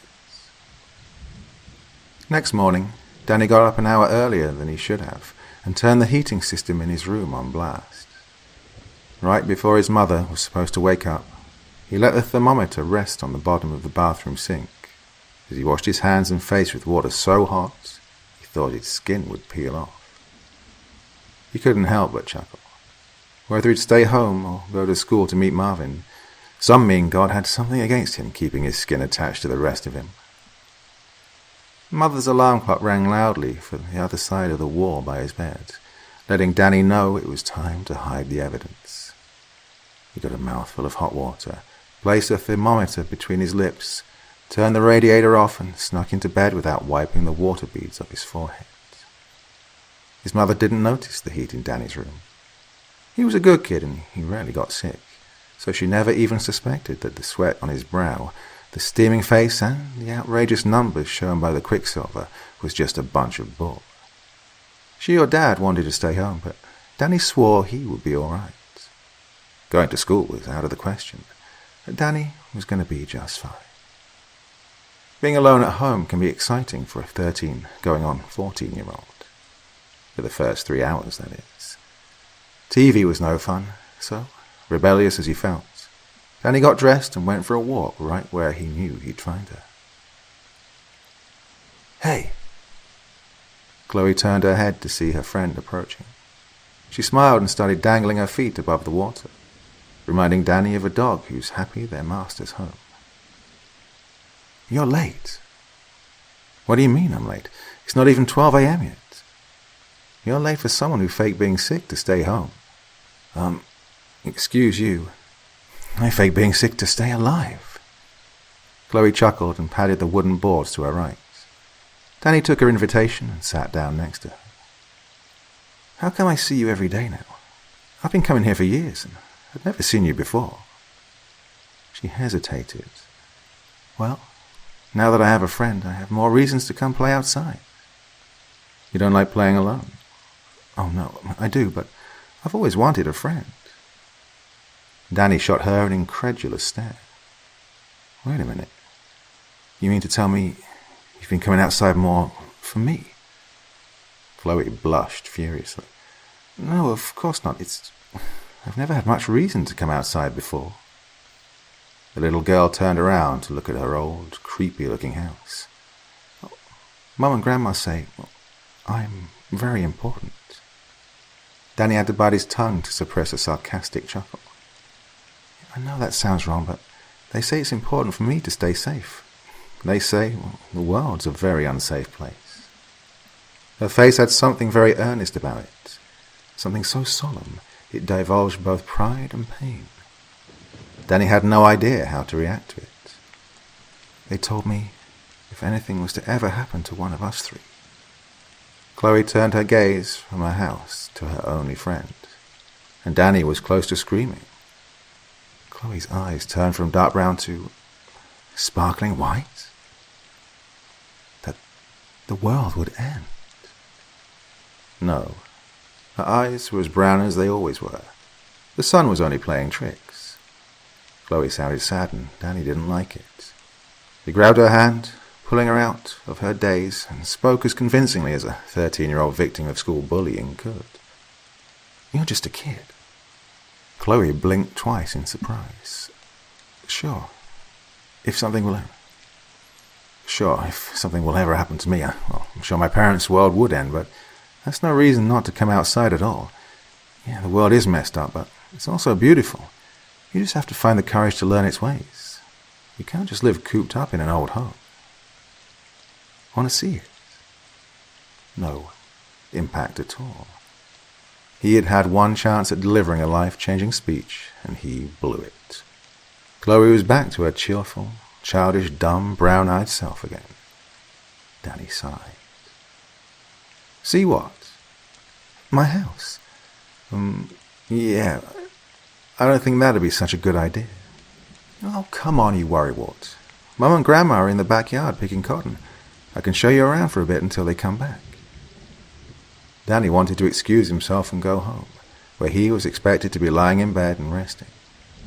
His head was already on its way to his house, but his heart, alongside his physical self, was following Chloe inside the creepy house on Boona Street. Few feelings are more powerful than fear. Curiosity is one of them. "Welcome to my humble abode," Chloe chimed. "I heard that one in a movie. Come on." The girl ran towards the other end of the hallway. Danny wanted to take his shoes off first, but Chloe tugged impatiently at him. "Hurry, we need to hurry." Danny followed her to something that looked like it had once been an enormous ballroom. Even though massive blackout curtains were covering every inch of window possible, the room was very well lit. 4 chandeliers were hanging low above the ballroom. They were all powered by candles, not electricity.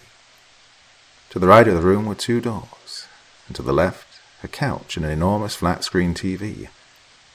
Far ahead were 2 staircases leading to the first floor and beyond.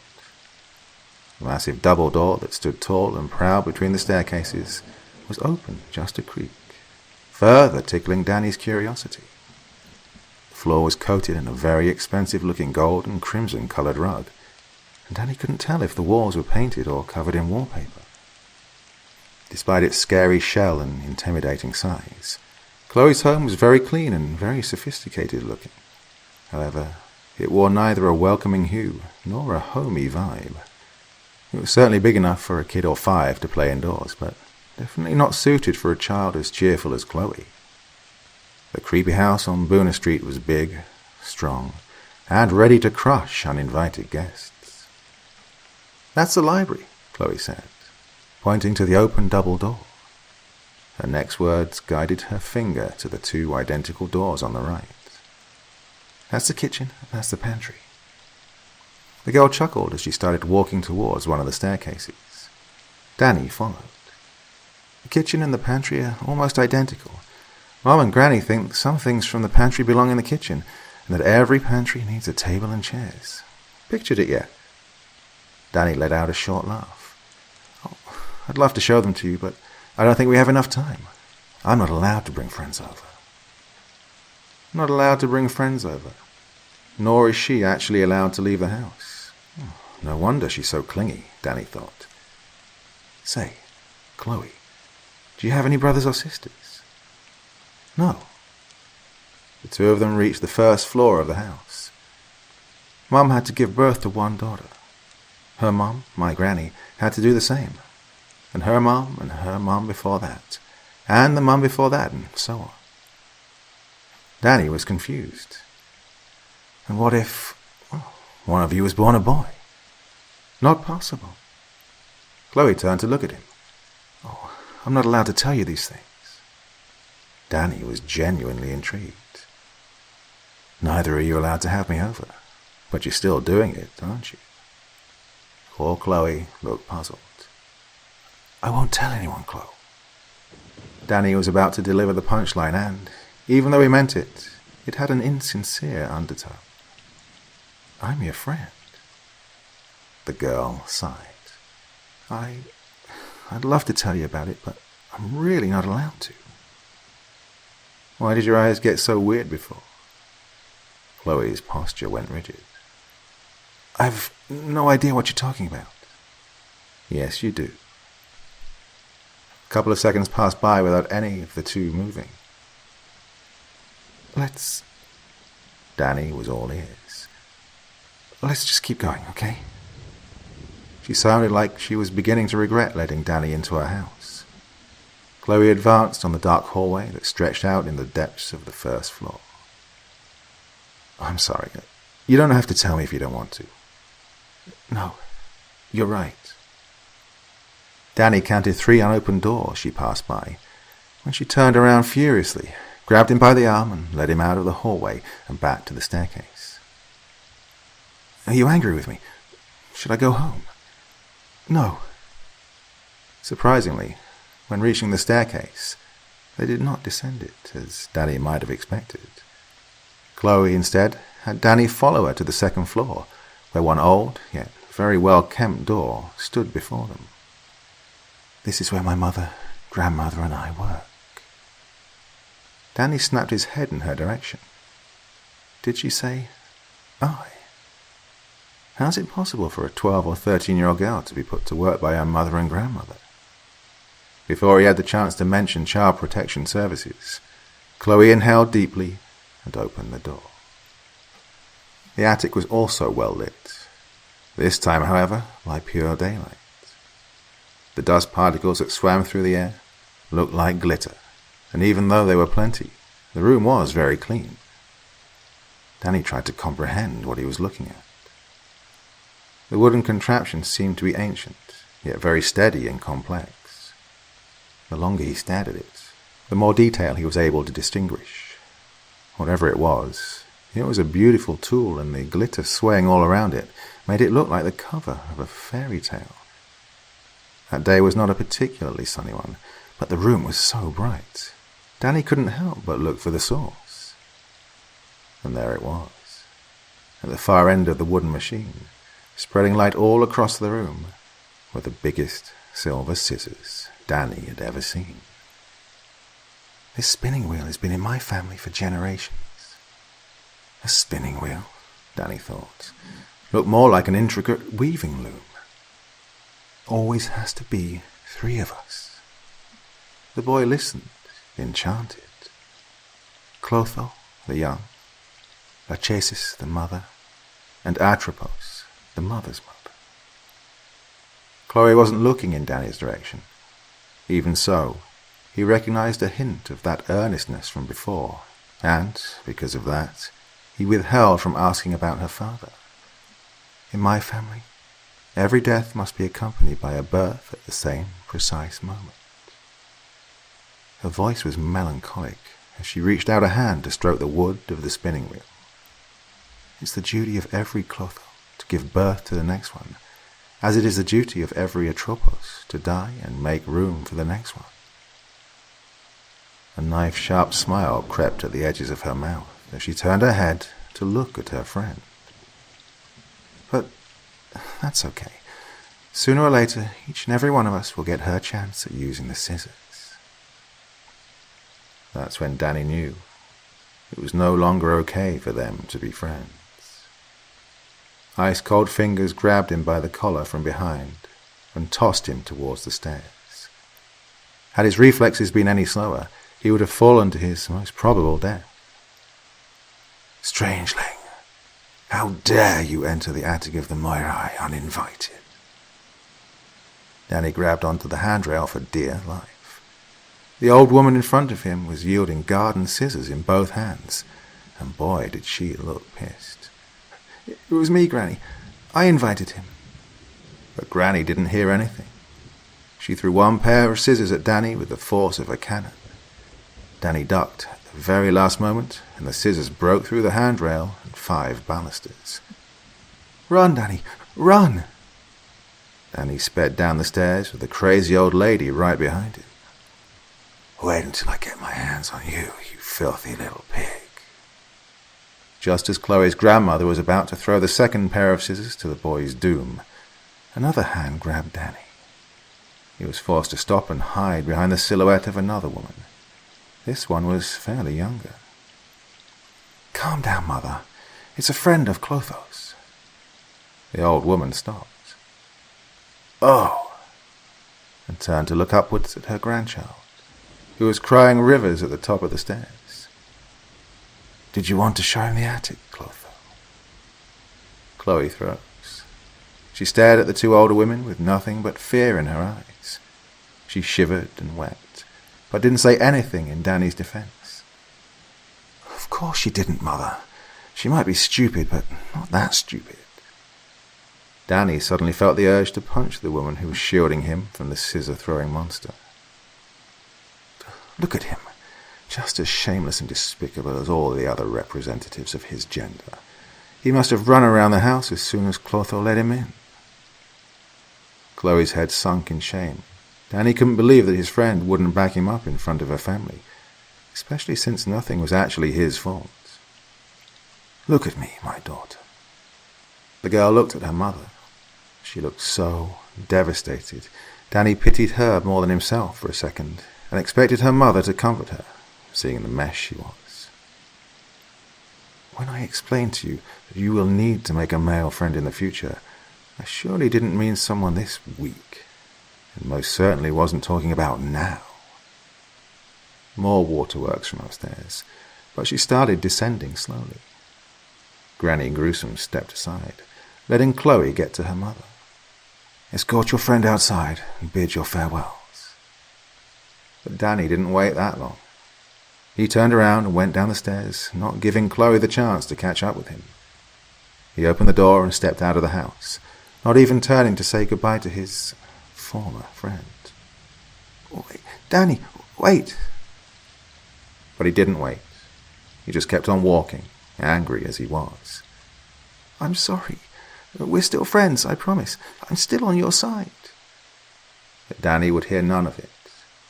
He was too much inside his own head to actually take note of his way home, and it was the police car in his driveway that broke the daze. A synonym for excrements escaped between Danny's pressed lips. When Danny stepped into his house, his mother was crying on the living room sofa next to a cop, while his father was making an erratic phone call. "Where the hell were you?" All three adults rushed to Danny as if they wanted to tackle him. What are you guys doing home this early?" The surprise in his voice simply slipped out. "I called to see if you're okay," his mom yelled. "You were so sick this morning. I got worried when I saw you wouldn't pick up." Danny was close to hitting himself for being so stupid. His mother instantly placed her hands on his face. "The fever's gone. But how?" Danny was grabbed for the third time that day. "Daniel, what the hell did you do?" The boy was tired, too tired to come up with a believable lie. "I faked being sick to stay home today." "You did what? Why?" Even so, he wasn't tired enough to look a pussy in front of his father. "Because I felt like it." The adults were stunned. "Where in the hell were you?" It didn't look like his mother would let it go, and he really didn't have a reason to lie to her. "Answer me, Daniel." "I made friends with the girl who lives at 17 Boona Street." "Boona Street? 17? You mean the Manson man?" Danny nodded and walked past his parents, heading to his room. "Daniel, you are never to visit that place again. Do you understand me?" "Don't worry about it, Mom." He looked back at his mother with sad eyes. "We're not friends anymore." The cop stood up, saying, "Looks like you won't be needing me anymore, Mr. and Mrs. Collins," just as Danny closed the door behind him. He couldn't hear him as clearly as before, but the cop's next words got to him loud and clear. "Keep Danny away from the people of that old house. That place is all sorts of bad news."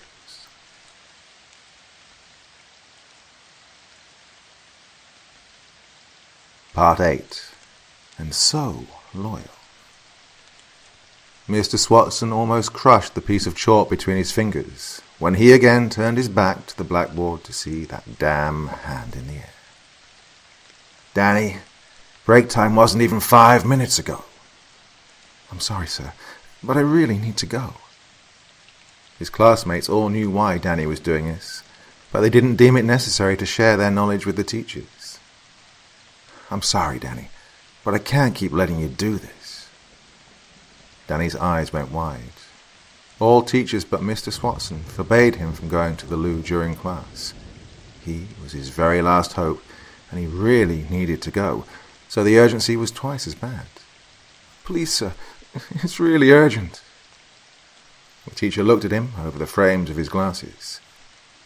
"It's for the last time, Daniel. Do I make myself understood?" "Yes, sir."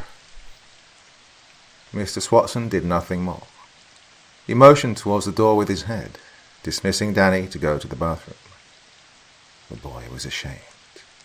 He got out of the classroom and rushed to the men's toilet, thinking of strategies to avoid nature's calling during school altogether.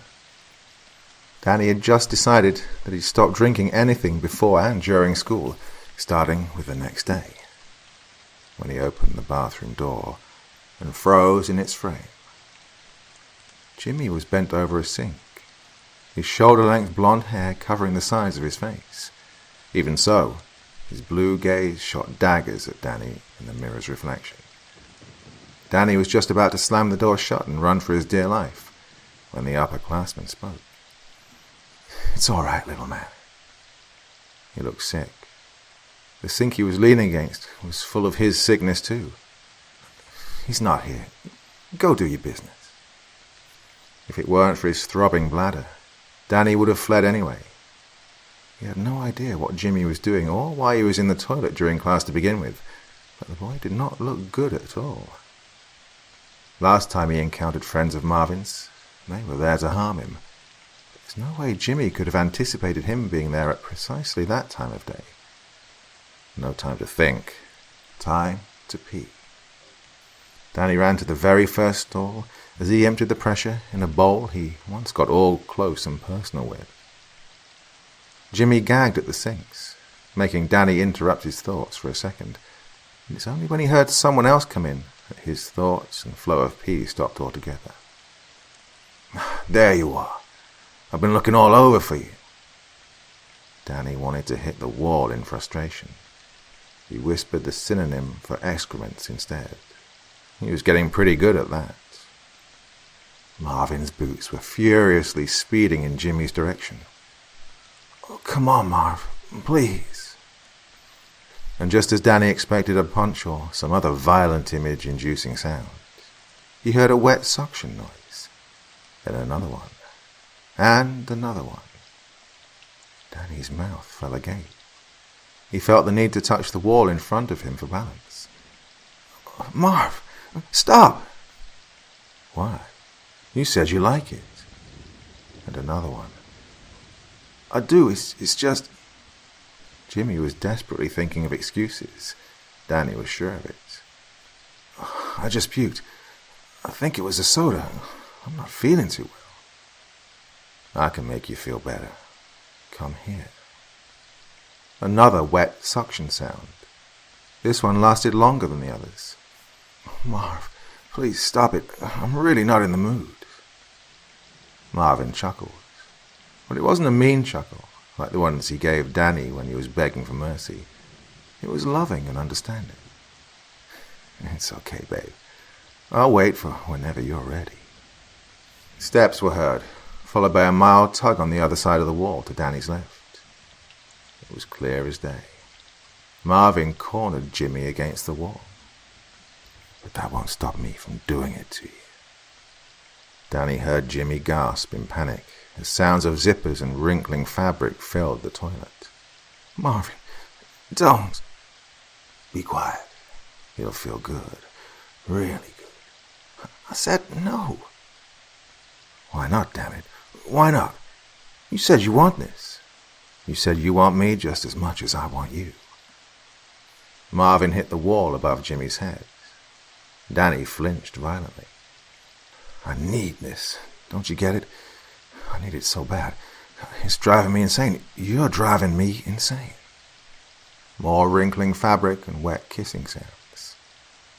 Danny wished he were deaf.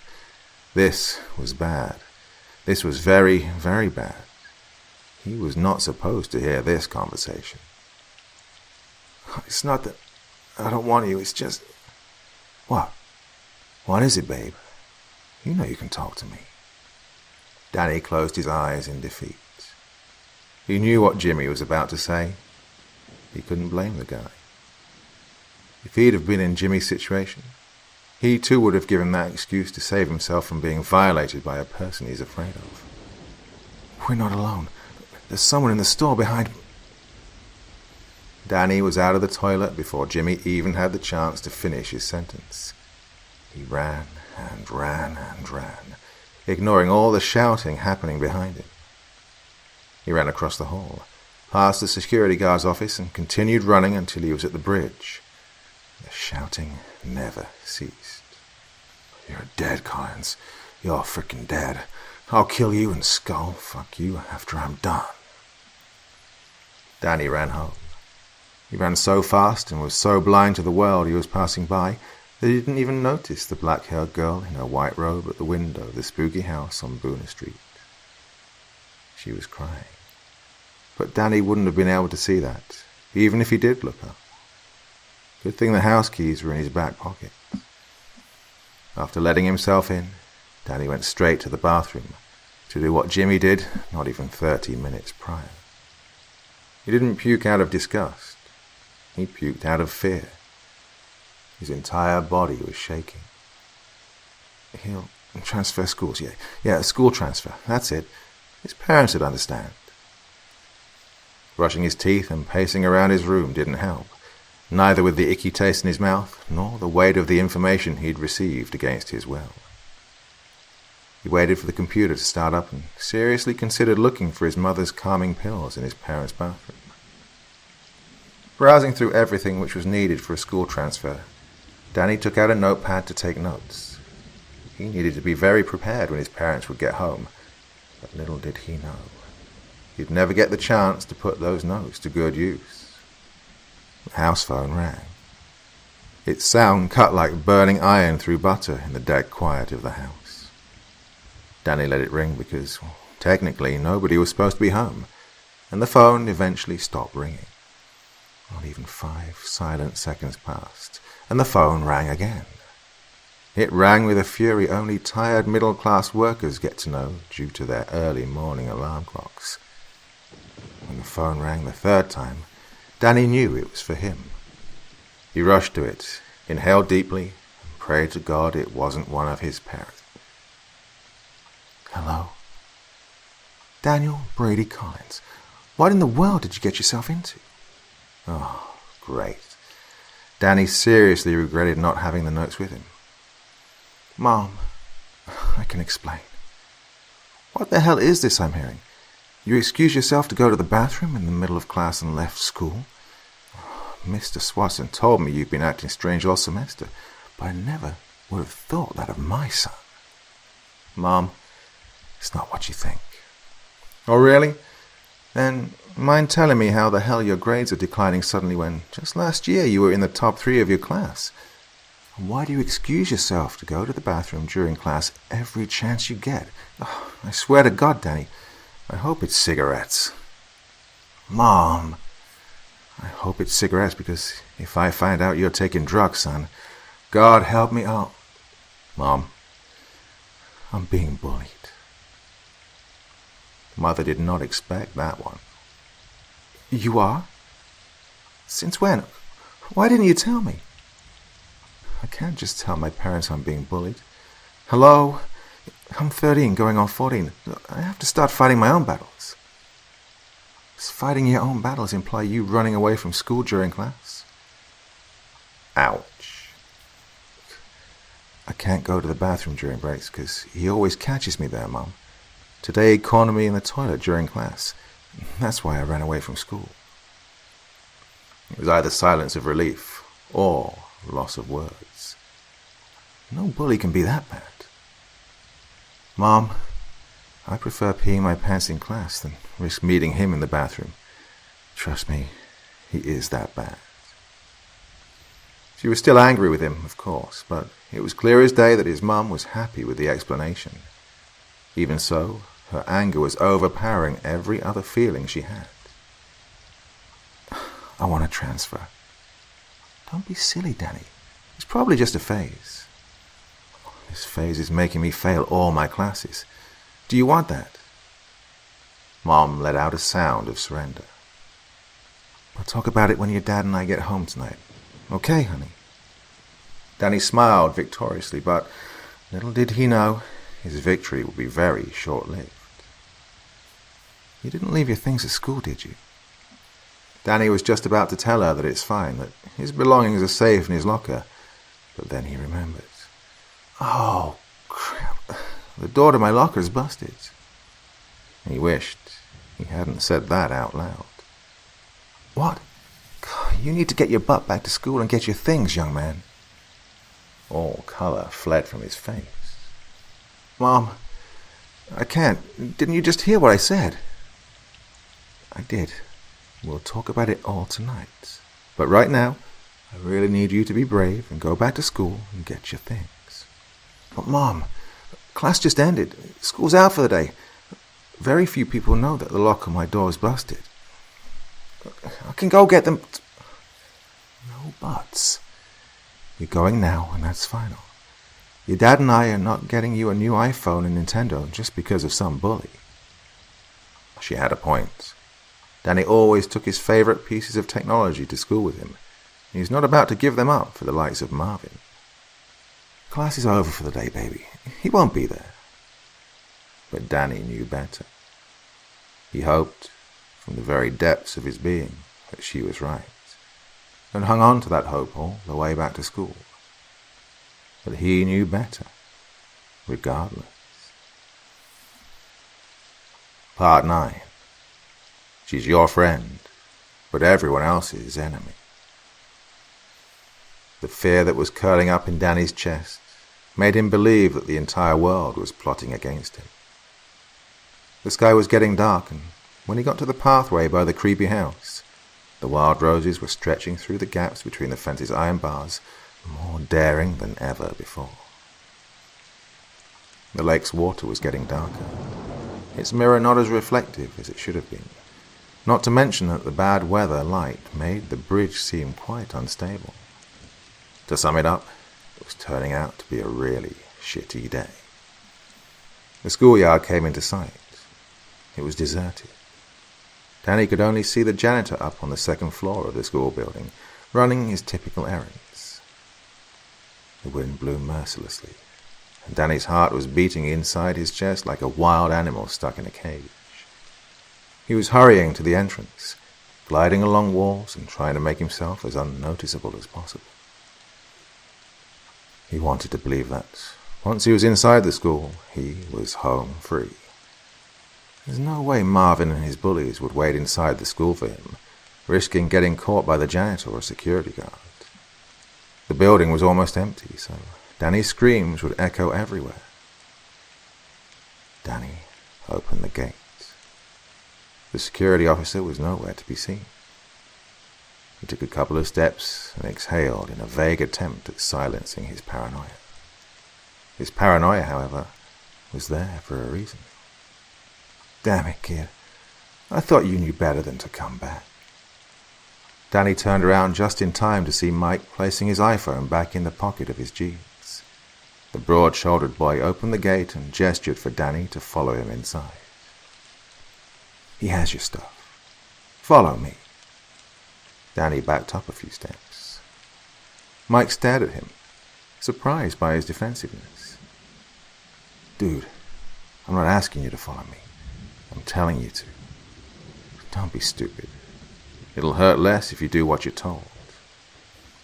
The poor 13, going on 14-year-old boy felt unwanted tears swell up in his eyes as his knees got uncertain of the balance they were supposed to keep. I got no idea what you did to piss him off so badly. I didn't do anything. I don't know about that, but I do know it'll get worse if you don't follow me. Danny swallowed, even though his mouth and throat were as dry as Saudi Arabia. Where is he? By the oak tree. This wasn't bad. This was far worse than bad. You coming? Or do I have to drag you? Danny followed Mike outside and behind the building, where the oak tree was. Every student who smoked, every student who wanted to make out, every student who had something secretive to do or something secretive to show and wanted little to no risk of getting caught would go to the oak tree behind the building. The tree's crown was massive and heavy. The umbrella its crown created throughout the years originated one of the most loved mottos among the students.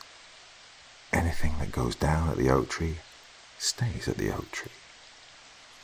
And no other truth was weighing heavier on Danny's shoulders at that point. The security guard was too far away to hear his screams, should there be any, and the janitor wouldn't be able to see anything due to the oak's leafy branches, even if he were to open the windows.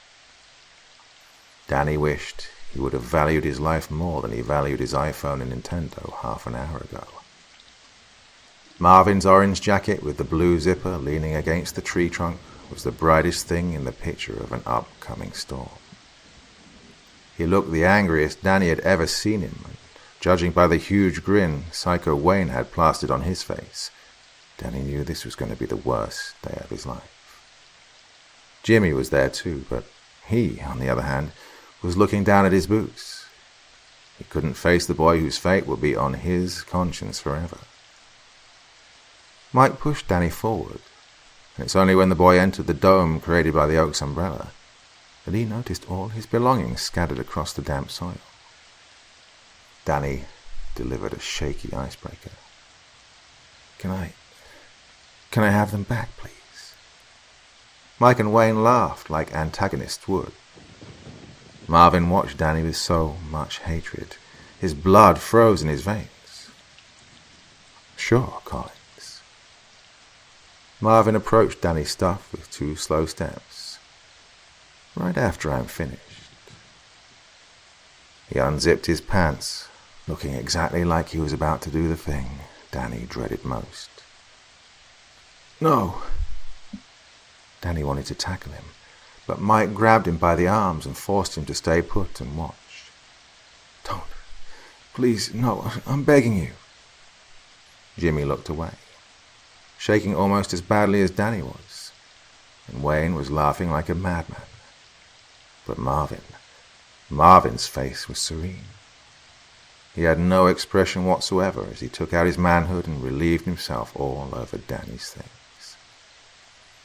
Danny started to cry, and Wayne suddenly didn't find the situation as funny anymore. Mike even loosened his grip on Danny's arms, making the boy fall to his knees on the moist ground. Dude, maybe we should stop. Shut up. Danny was so humiliated. He would have been fine with dying right there and then. Even so, more than sad, scared and humiliated, he felt rage. Danny looked at his worst nightmare, teary-eyed, and knew that what he was about to say would either be his salvation or bring his doom. Please, I won't tell anybody, I swear. Jimmy turned his head violently in Danny's direction, eyes wild and mouth agape. Danny had just opened Pandora's box. It was all over the pretty blonde boy's face. Mike and Wayne looked puzzled. What won't he tell Marv? It was Mike who'd asked the question. Yeah, Marv, what's up? Wayne cried. Marvin's face lost its composure, and Danny knew the boy that just took a massive piss on his belongings was not afraid of facing juvie, jail, or any other type of consequence to make him hurt for what he just outed. Marvin was by him in mere seconds and hit him over the head so hard it felt more like a horse's hoof than a human foot. Danny fell to the ground and spat out a tooth. Most people would have surrendered and begged for their lives at this point, but Danny had already played his last card. Danny already had his most expensive possessions pissed on by this human garbage, and him begging further would only make the situation more pathetic and laughable. His rage outgrew the fear within him, and, what was worse, it outgrew his survival instincts. Pick him up, Mike. Marv, don't you think it's enough? Mike asked, even though he did as he was told. He picked Danny up by the pits of his arms and forced him to his knees again. It's enough when I say it is. Marvin fumbled with his zipper again. Open his mouth. I didn't finish unloading yet. This is the part where Jimmy looked genuinely panicked. He and Wayne started making desperate arm gestures to Danny behind Marvin's back, urging him to get up and run. But Danny couldn't see them. He saw nothing but Marvin's crotch and his sick smile somewhere above the parted orange folds and the blue zipper of his oversized jacket. With nothing more to lose, Danny went all in. You know, Marvin, I don't have anything against gay guys. Actually, I'm sure most of them are very nice people. But you, my friend, you're not a gay guy. You're a faggot. Jimmy, Mike, and Wayne held their breaths. Marvin stared Danny all down, his hand unconsciously closing the zipper of his pants. Nobody dared to move. Nobody dared to speak, and in that precise moment, the world stopped, just long enough for Daniel's survival instinct to kick in again. His brain's get-up-and-run command didn't even reach his spine when Mike grabbed him, rose him upright, and tossed him outside of the oak's protective circle. "Run, kid. Run as fast as you can." He didn't have to yell it out twice. Danny ran for his life. He ran to his full capacity and beyond, Marvin's thundering gallops right on his tail. This time the bully didn't bother with verbal threats like earlier. He was chasing Danny with the clear intention of physically hurting him, and by the sounds of his exasperated, enclosing exhales, he was about to hurt him very, very badly. Danny passed his track record long before he saw the bridge before him. Even so, Marvin's hard breaths were so close behind him, he could almost feel the warmth of him at the back of his neck. It was when they got to the bridge that Danny knew he was doomed. The sky was deep grey and darkening, and the lake water was black as tar. If that wasn't enough of a bad omen, his loud and frightened feet knocking against the bridge's wooden boards were slowly but surely overpowered by a pair of incoming, trampling boots. No sooner did they reach the pathway semi-occupied by the dark wild roses than Danny felt cold, hungry fingers trying to grab him by the back of his shirt. He tripped. How? Nobody knows.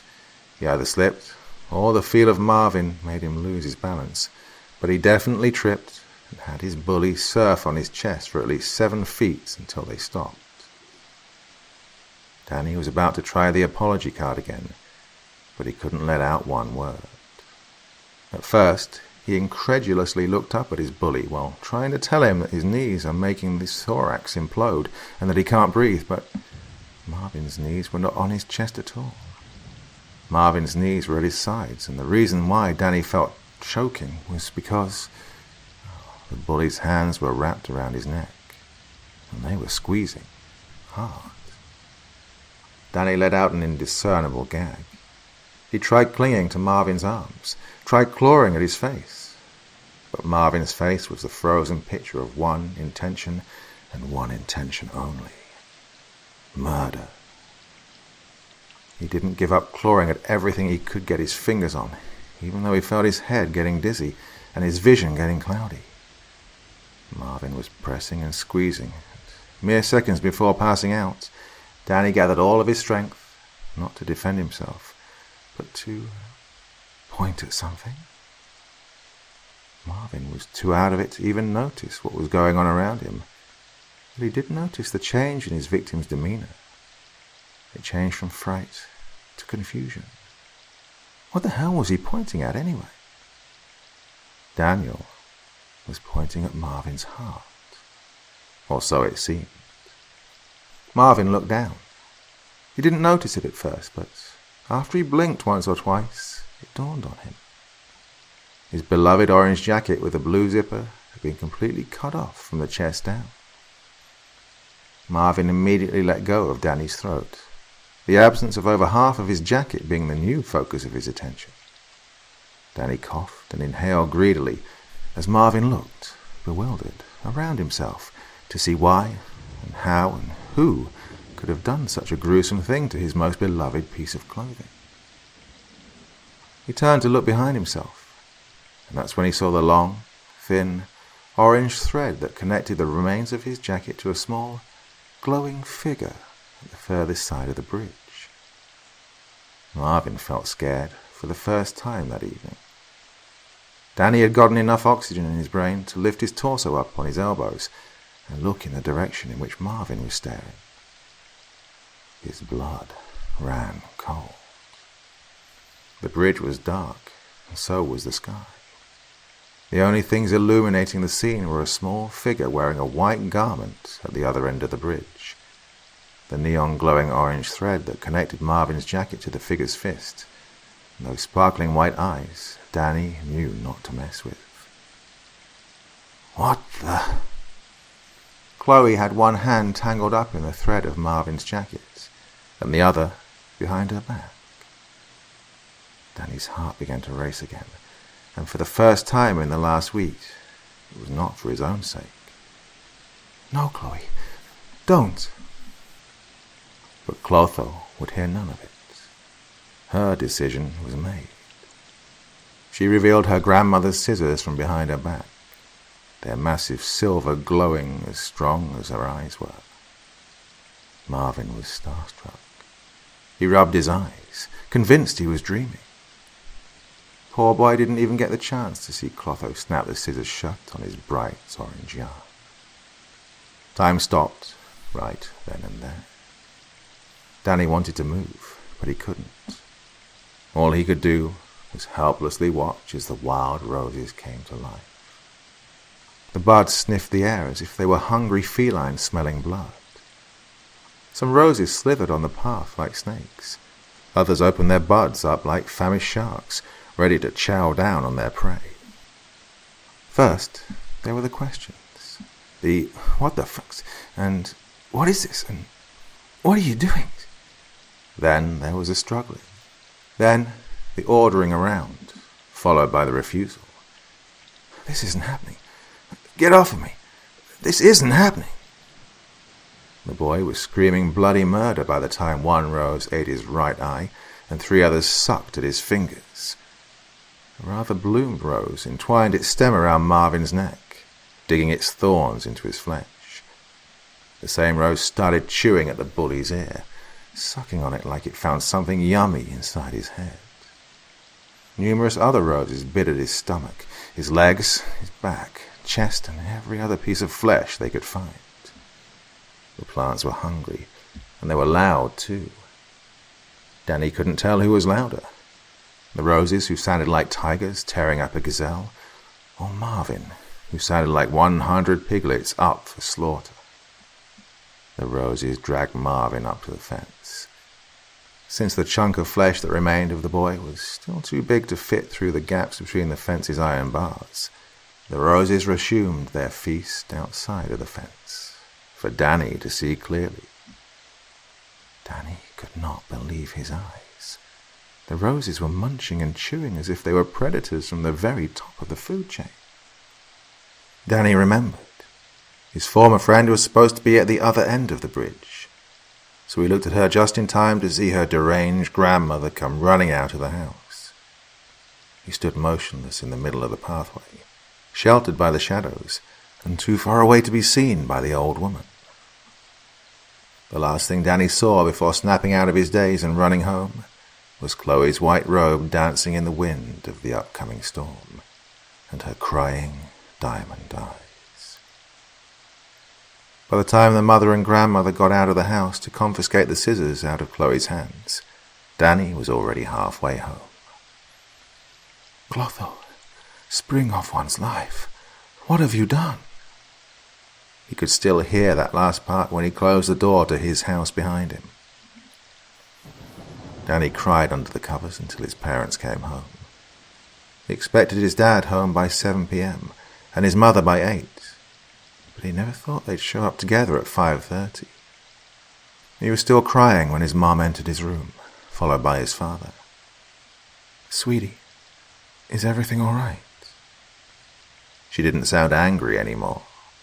Quite the contrary, she sounded apologetic.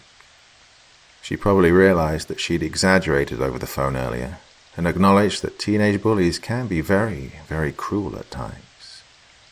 "Your father and I are home, honey. You wanted to talk about this bully." Danny sat upright and wiped his eyes with the sleeves of his hoodie to see his parents better.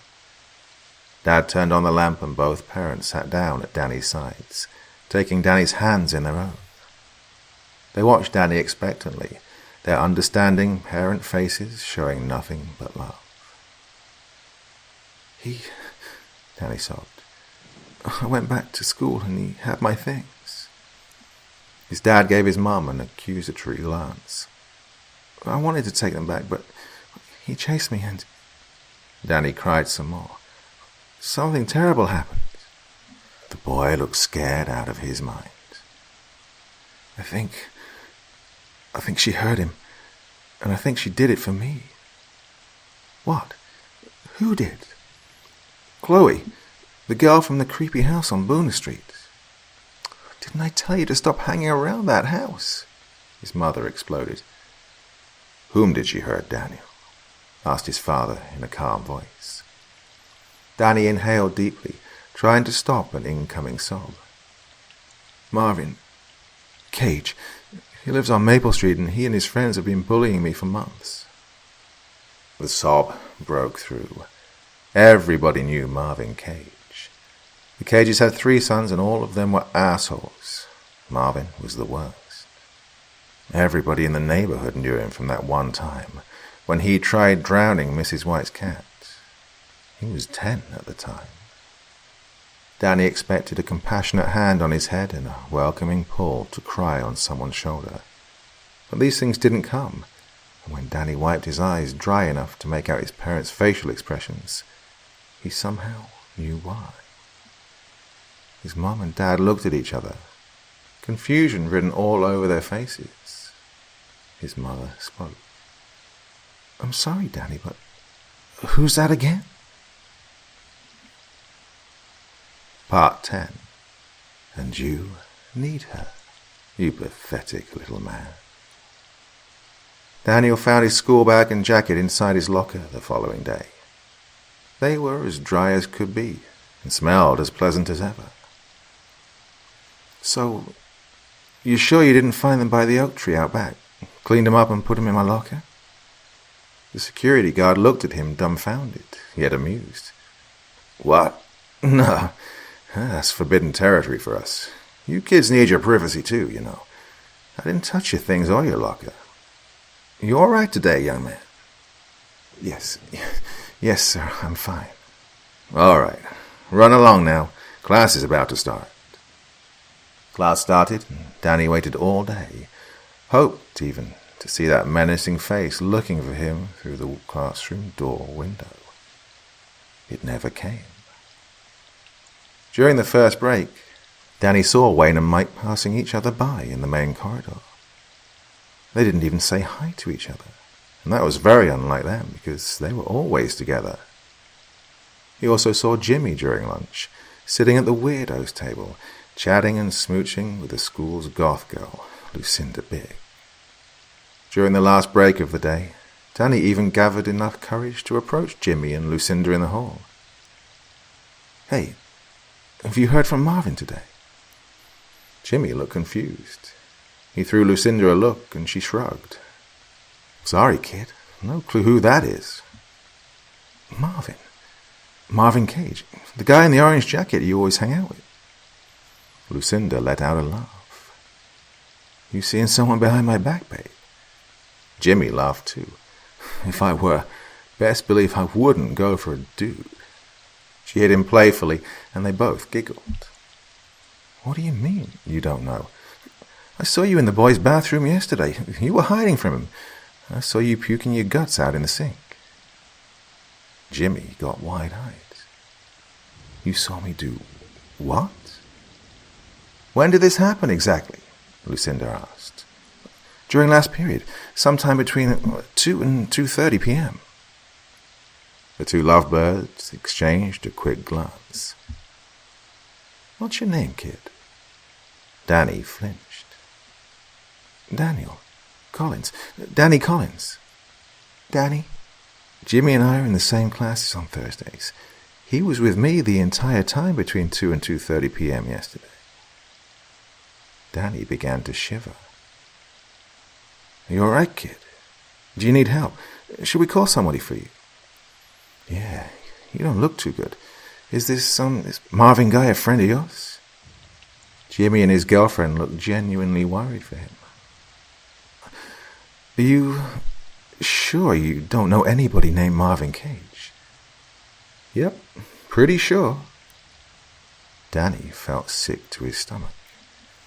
Okay. Yeah, that's okay. Look, sorry. Bye. He turned around and went back to class, not catching the part where Jimmy showed his girlfriend that the little man might be a loony. Right after school was over, Danny got his stuff and went home, the long way round. He looked around, hoping from the bottom of his heart to see the glimmer of the bright orange jacket somewhere behind a tree, or in the window of the bar he saw Marvin exit a couple of days before. Danny was desperate. So desperate that he actually realized what he was doing when Bruce Cage, Marvin's father, answered the door. Yeah? Danny saw some resemblance, all right. He looked exactly like Marvin, but with a beer gut and facial hair. Is Marvin home? Who? Danny was so desperate for answers, he would have entered the house and searched for the bully himself. Marvin, your youngest son, is he home? No idea what you're talking about, kid. Wrong house. Slam. Danny had no choice. He ran back to the shortcut. The bridge looked fine and the pathway was as gloomy as ever. There was a slight difference, though. It seemed that someone finally found the time to mend the wild roses that stretched outside the fence. Danny looked up at the house and saw nobody. He crouched next to the fence and started to look around for something, anything that would remind the world of the existence of someone named Marvin. But it wasn't there. He got nothing. His friends didn't know him. His family never knew him. Hell, even the vandalism his stuff suffered vanished into thin air. Everything was as if Marvin never even existed. Danny got up and looked at the house again. More terrified than thankful, he turned around and walked home, that time being the very last time he took the shortcut by the creepy house on Boona Street to or from school. Life went on. Danny had to make up some story for his parents regarding his bully, and they never pestered him about it more than necessary. In time, Danny became Daniel, and Daniel stopped thinking about both Marvin and Chloe in favor of focusing on studying and getting into a good college. As time progressed, Daniel found love. He was doing great for himself. His wife was pregnant with their second child when he quit his job to both invest in a startup company and start his own business. By the time he was in his 40s, Daniel was a pretty wealthy guy and life was very good to him. However, it all started going downhill when his father died. The death in itself was no biggie. Mr. Collins was old and sick, and he wished for death long before the pain became insufferable. Daniel's wife didn't want to go to the funeral, and Daniel never even suspected her reason. He found out by accident, not even a month after it happened. She was having an affair. That's okay, Daniel told both her and himself. No marriage is perfect.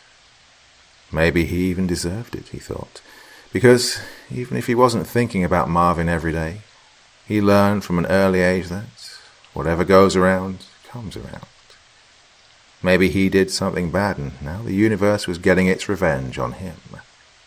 It was just a tumultuous period in his marriage. Nothing a couple of counseling sessions wouldn't fix. The problem is, the counseling didn't fix anything. The wife's cheating took the worst turn possible. She fell in love. More than that, she got pregnant again and her lover convinced her to leave Daniel and start a new family with him. So Danny got a divorce, and because both kids preferred their mother, they decided to go stay with her and their new daddy. Even so, Daniel still thought that, well, that's okay. His wife was just being a bully and fate hates bullies. She'll get what she deserves sooner or later. But his ex-wife's life just kept getting better and better. Even though she was over 40 years old when she gave birth to her third child, the birth ran smoothly and the child was as healthy as could be. It was a boy. They named him Marvin. By the time his ex-wife was in her 50s, she travelled the world alongside her 3 kids and her partner. What's worse is that Daniel's children were tagging Mum's lover with the caption Daddy on social media. And that's okay, Daniel thought. They'll wake up eventually. Life works like that. Daniel began to drink. The startup he invested in 2 decades prior went bankrupt, and his own business was doing bad too. He had to sell his spacious mansion and move into a shitty 42-foot square apartment before going into complete ruin. He had some money for a little while, but most of it needed to be invested in his children's college funds. Otherwise, his ex-wife would have legally sucked up every little thing he still owned. Daniel had nothing left but his daily bottle of happiness, and the reassurance that someday someone will do him justice.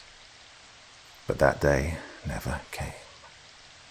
His daughter became a mother of twins, and it broke Daniel's heart that he never got the chance to meet them. His son turned out to be a movie star, and his mother and new husband were tagged in all the photos of the events he was invited to.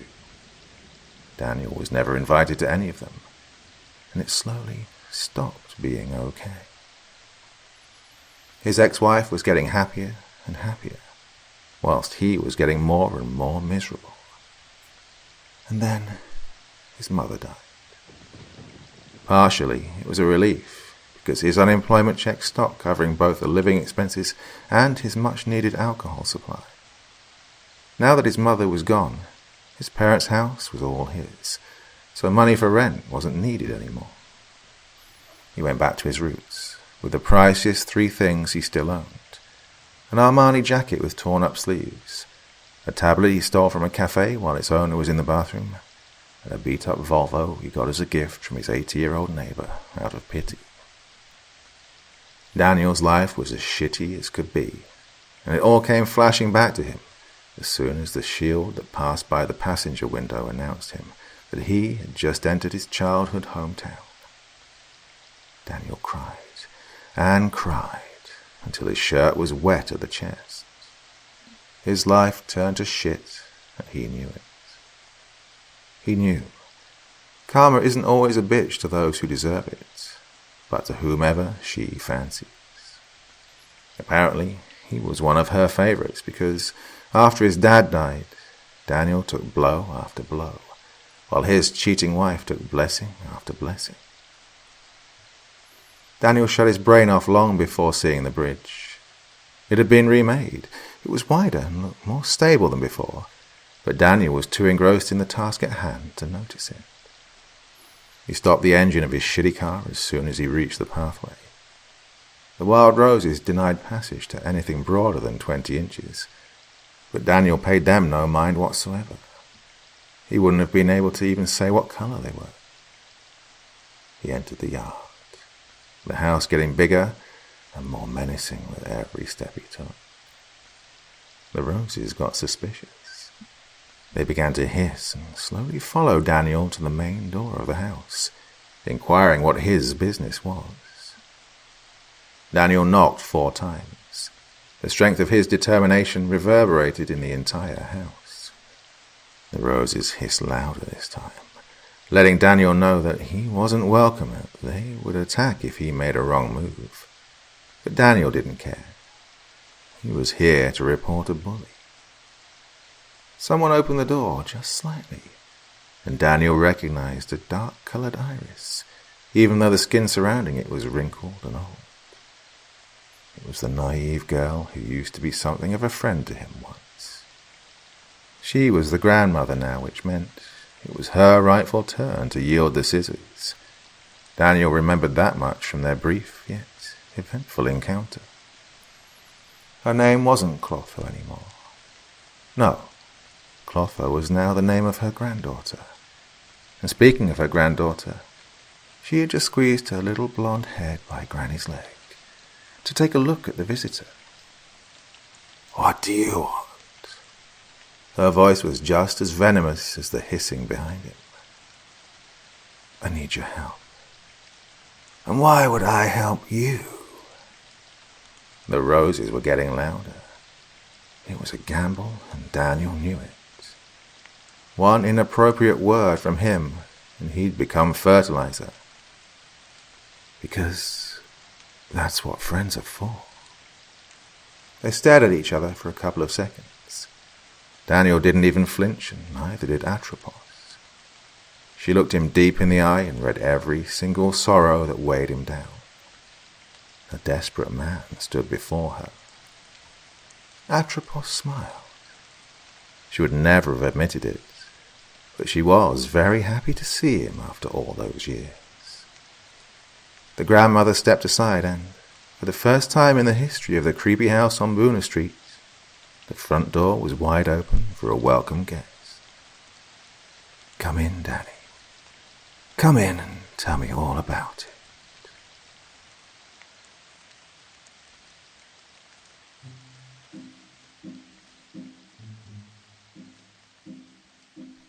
Thank you so much for taking the time to listen to this story today. Really means a lot to me and to the author of the story, of course.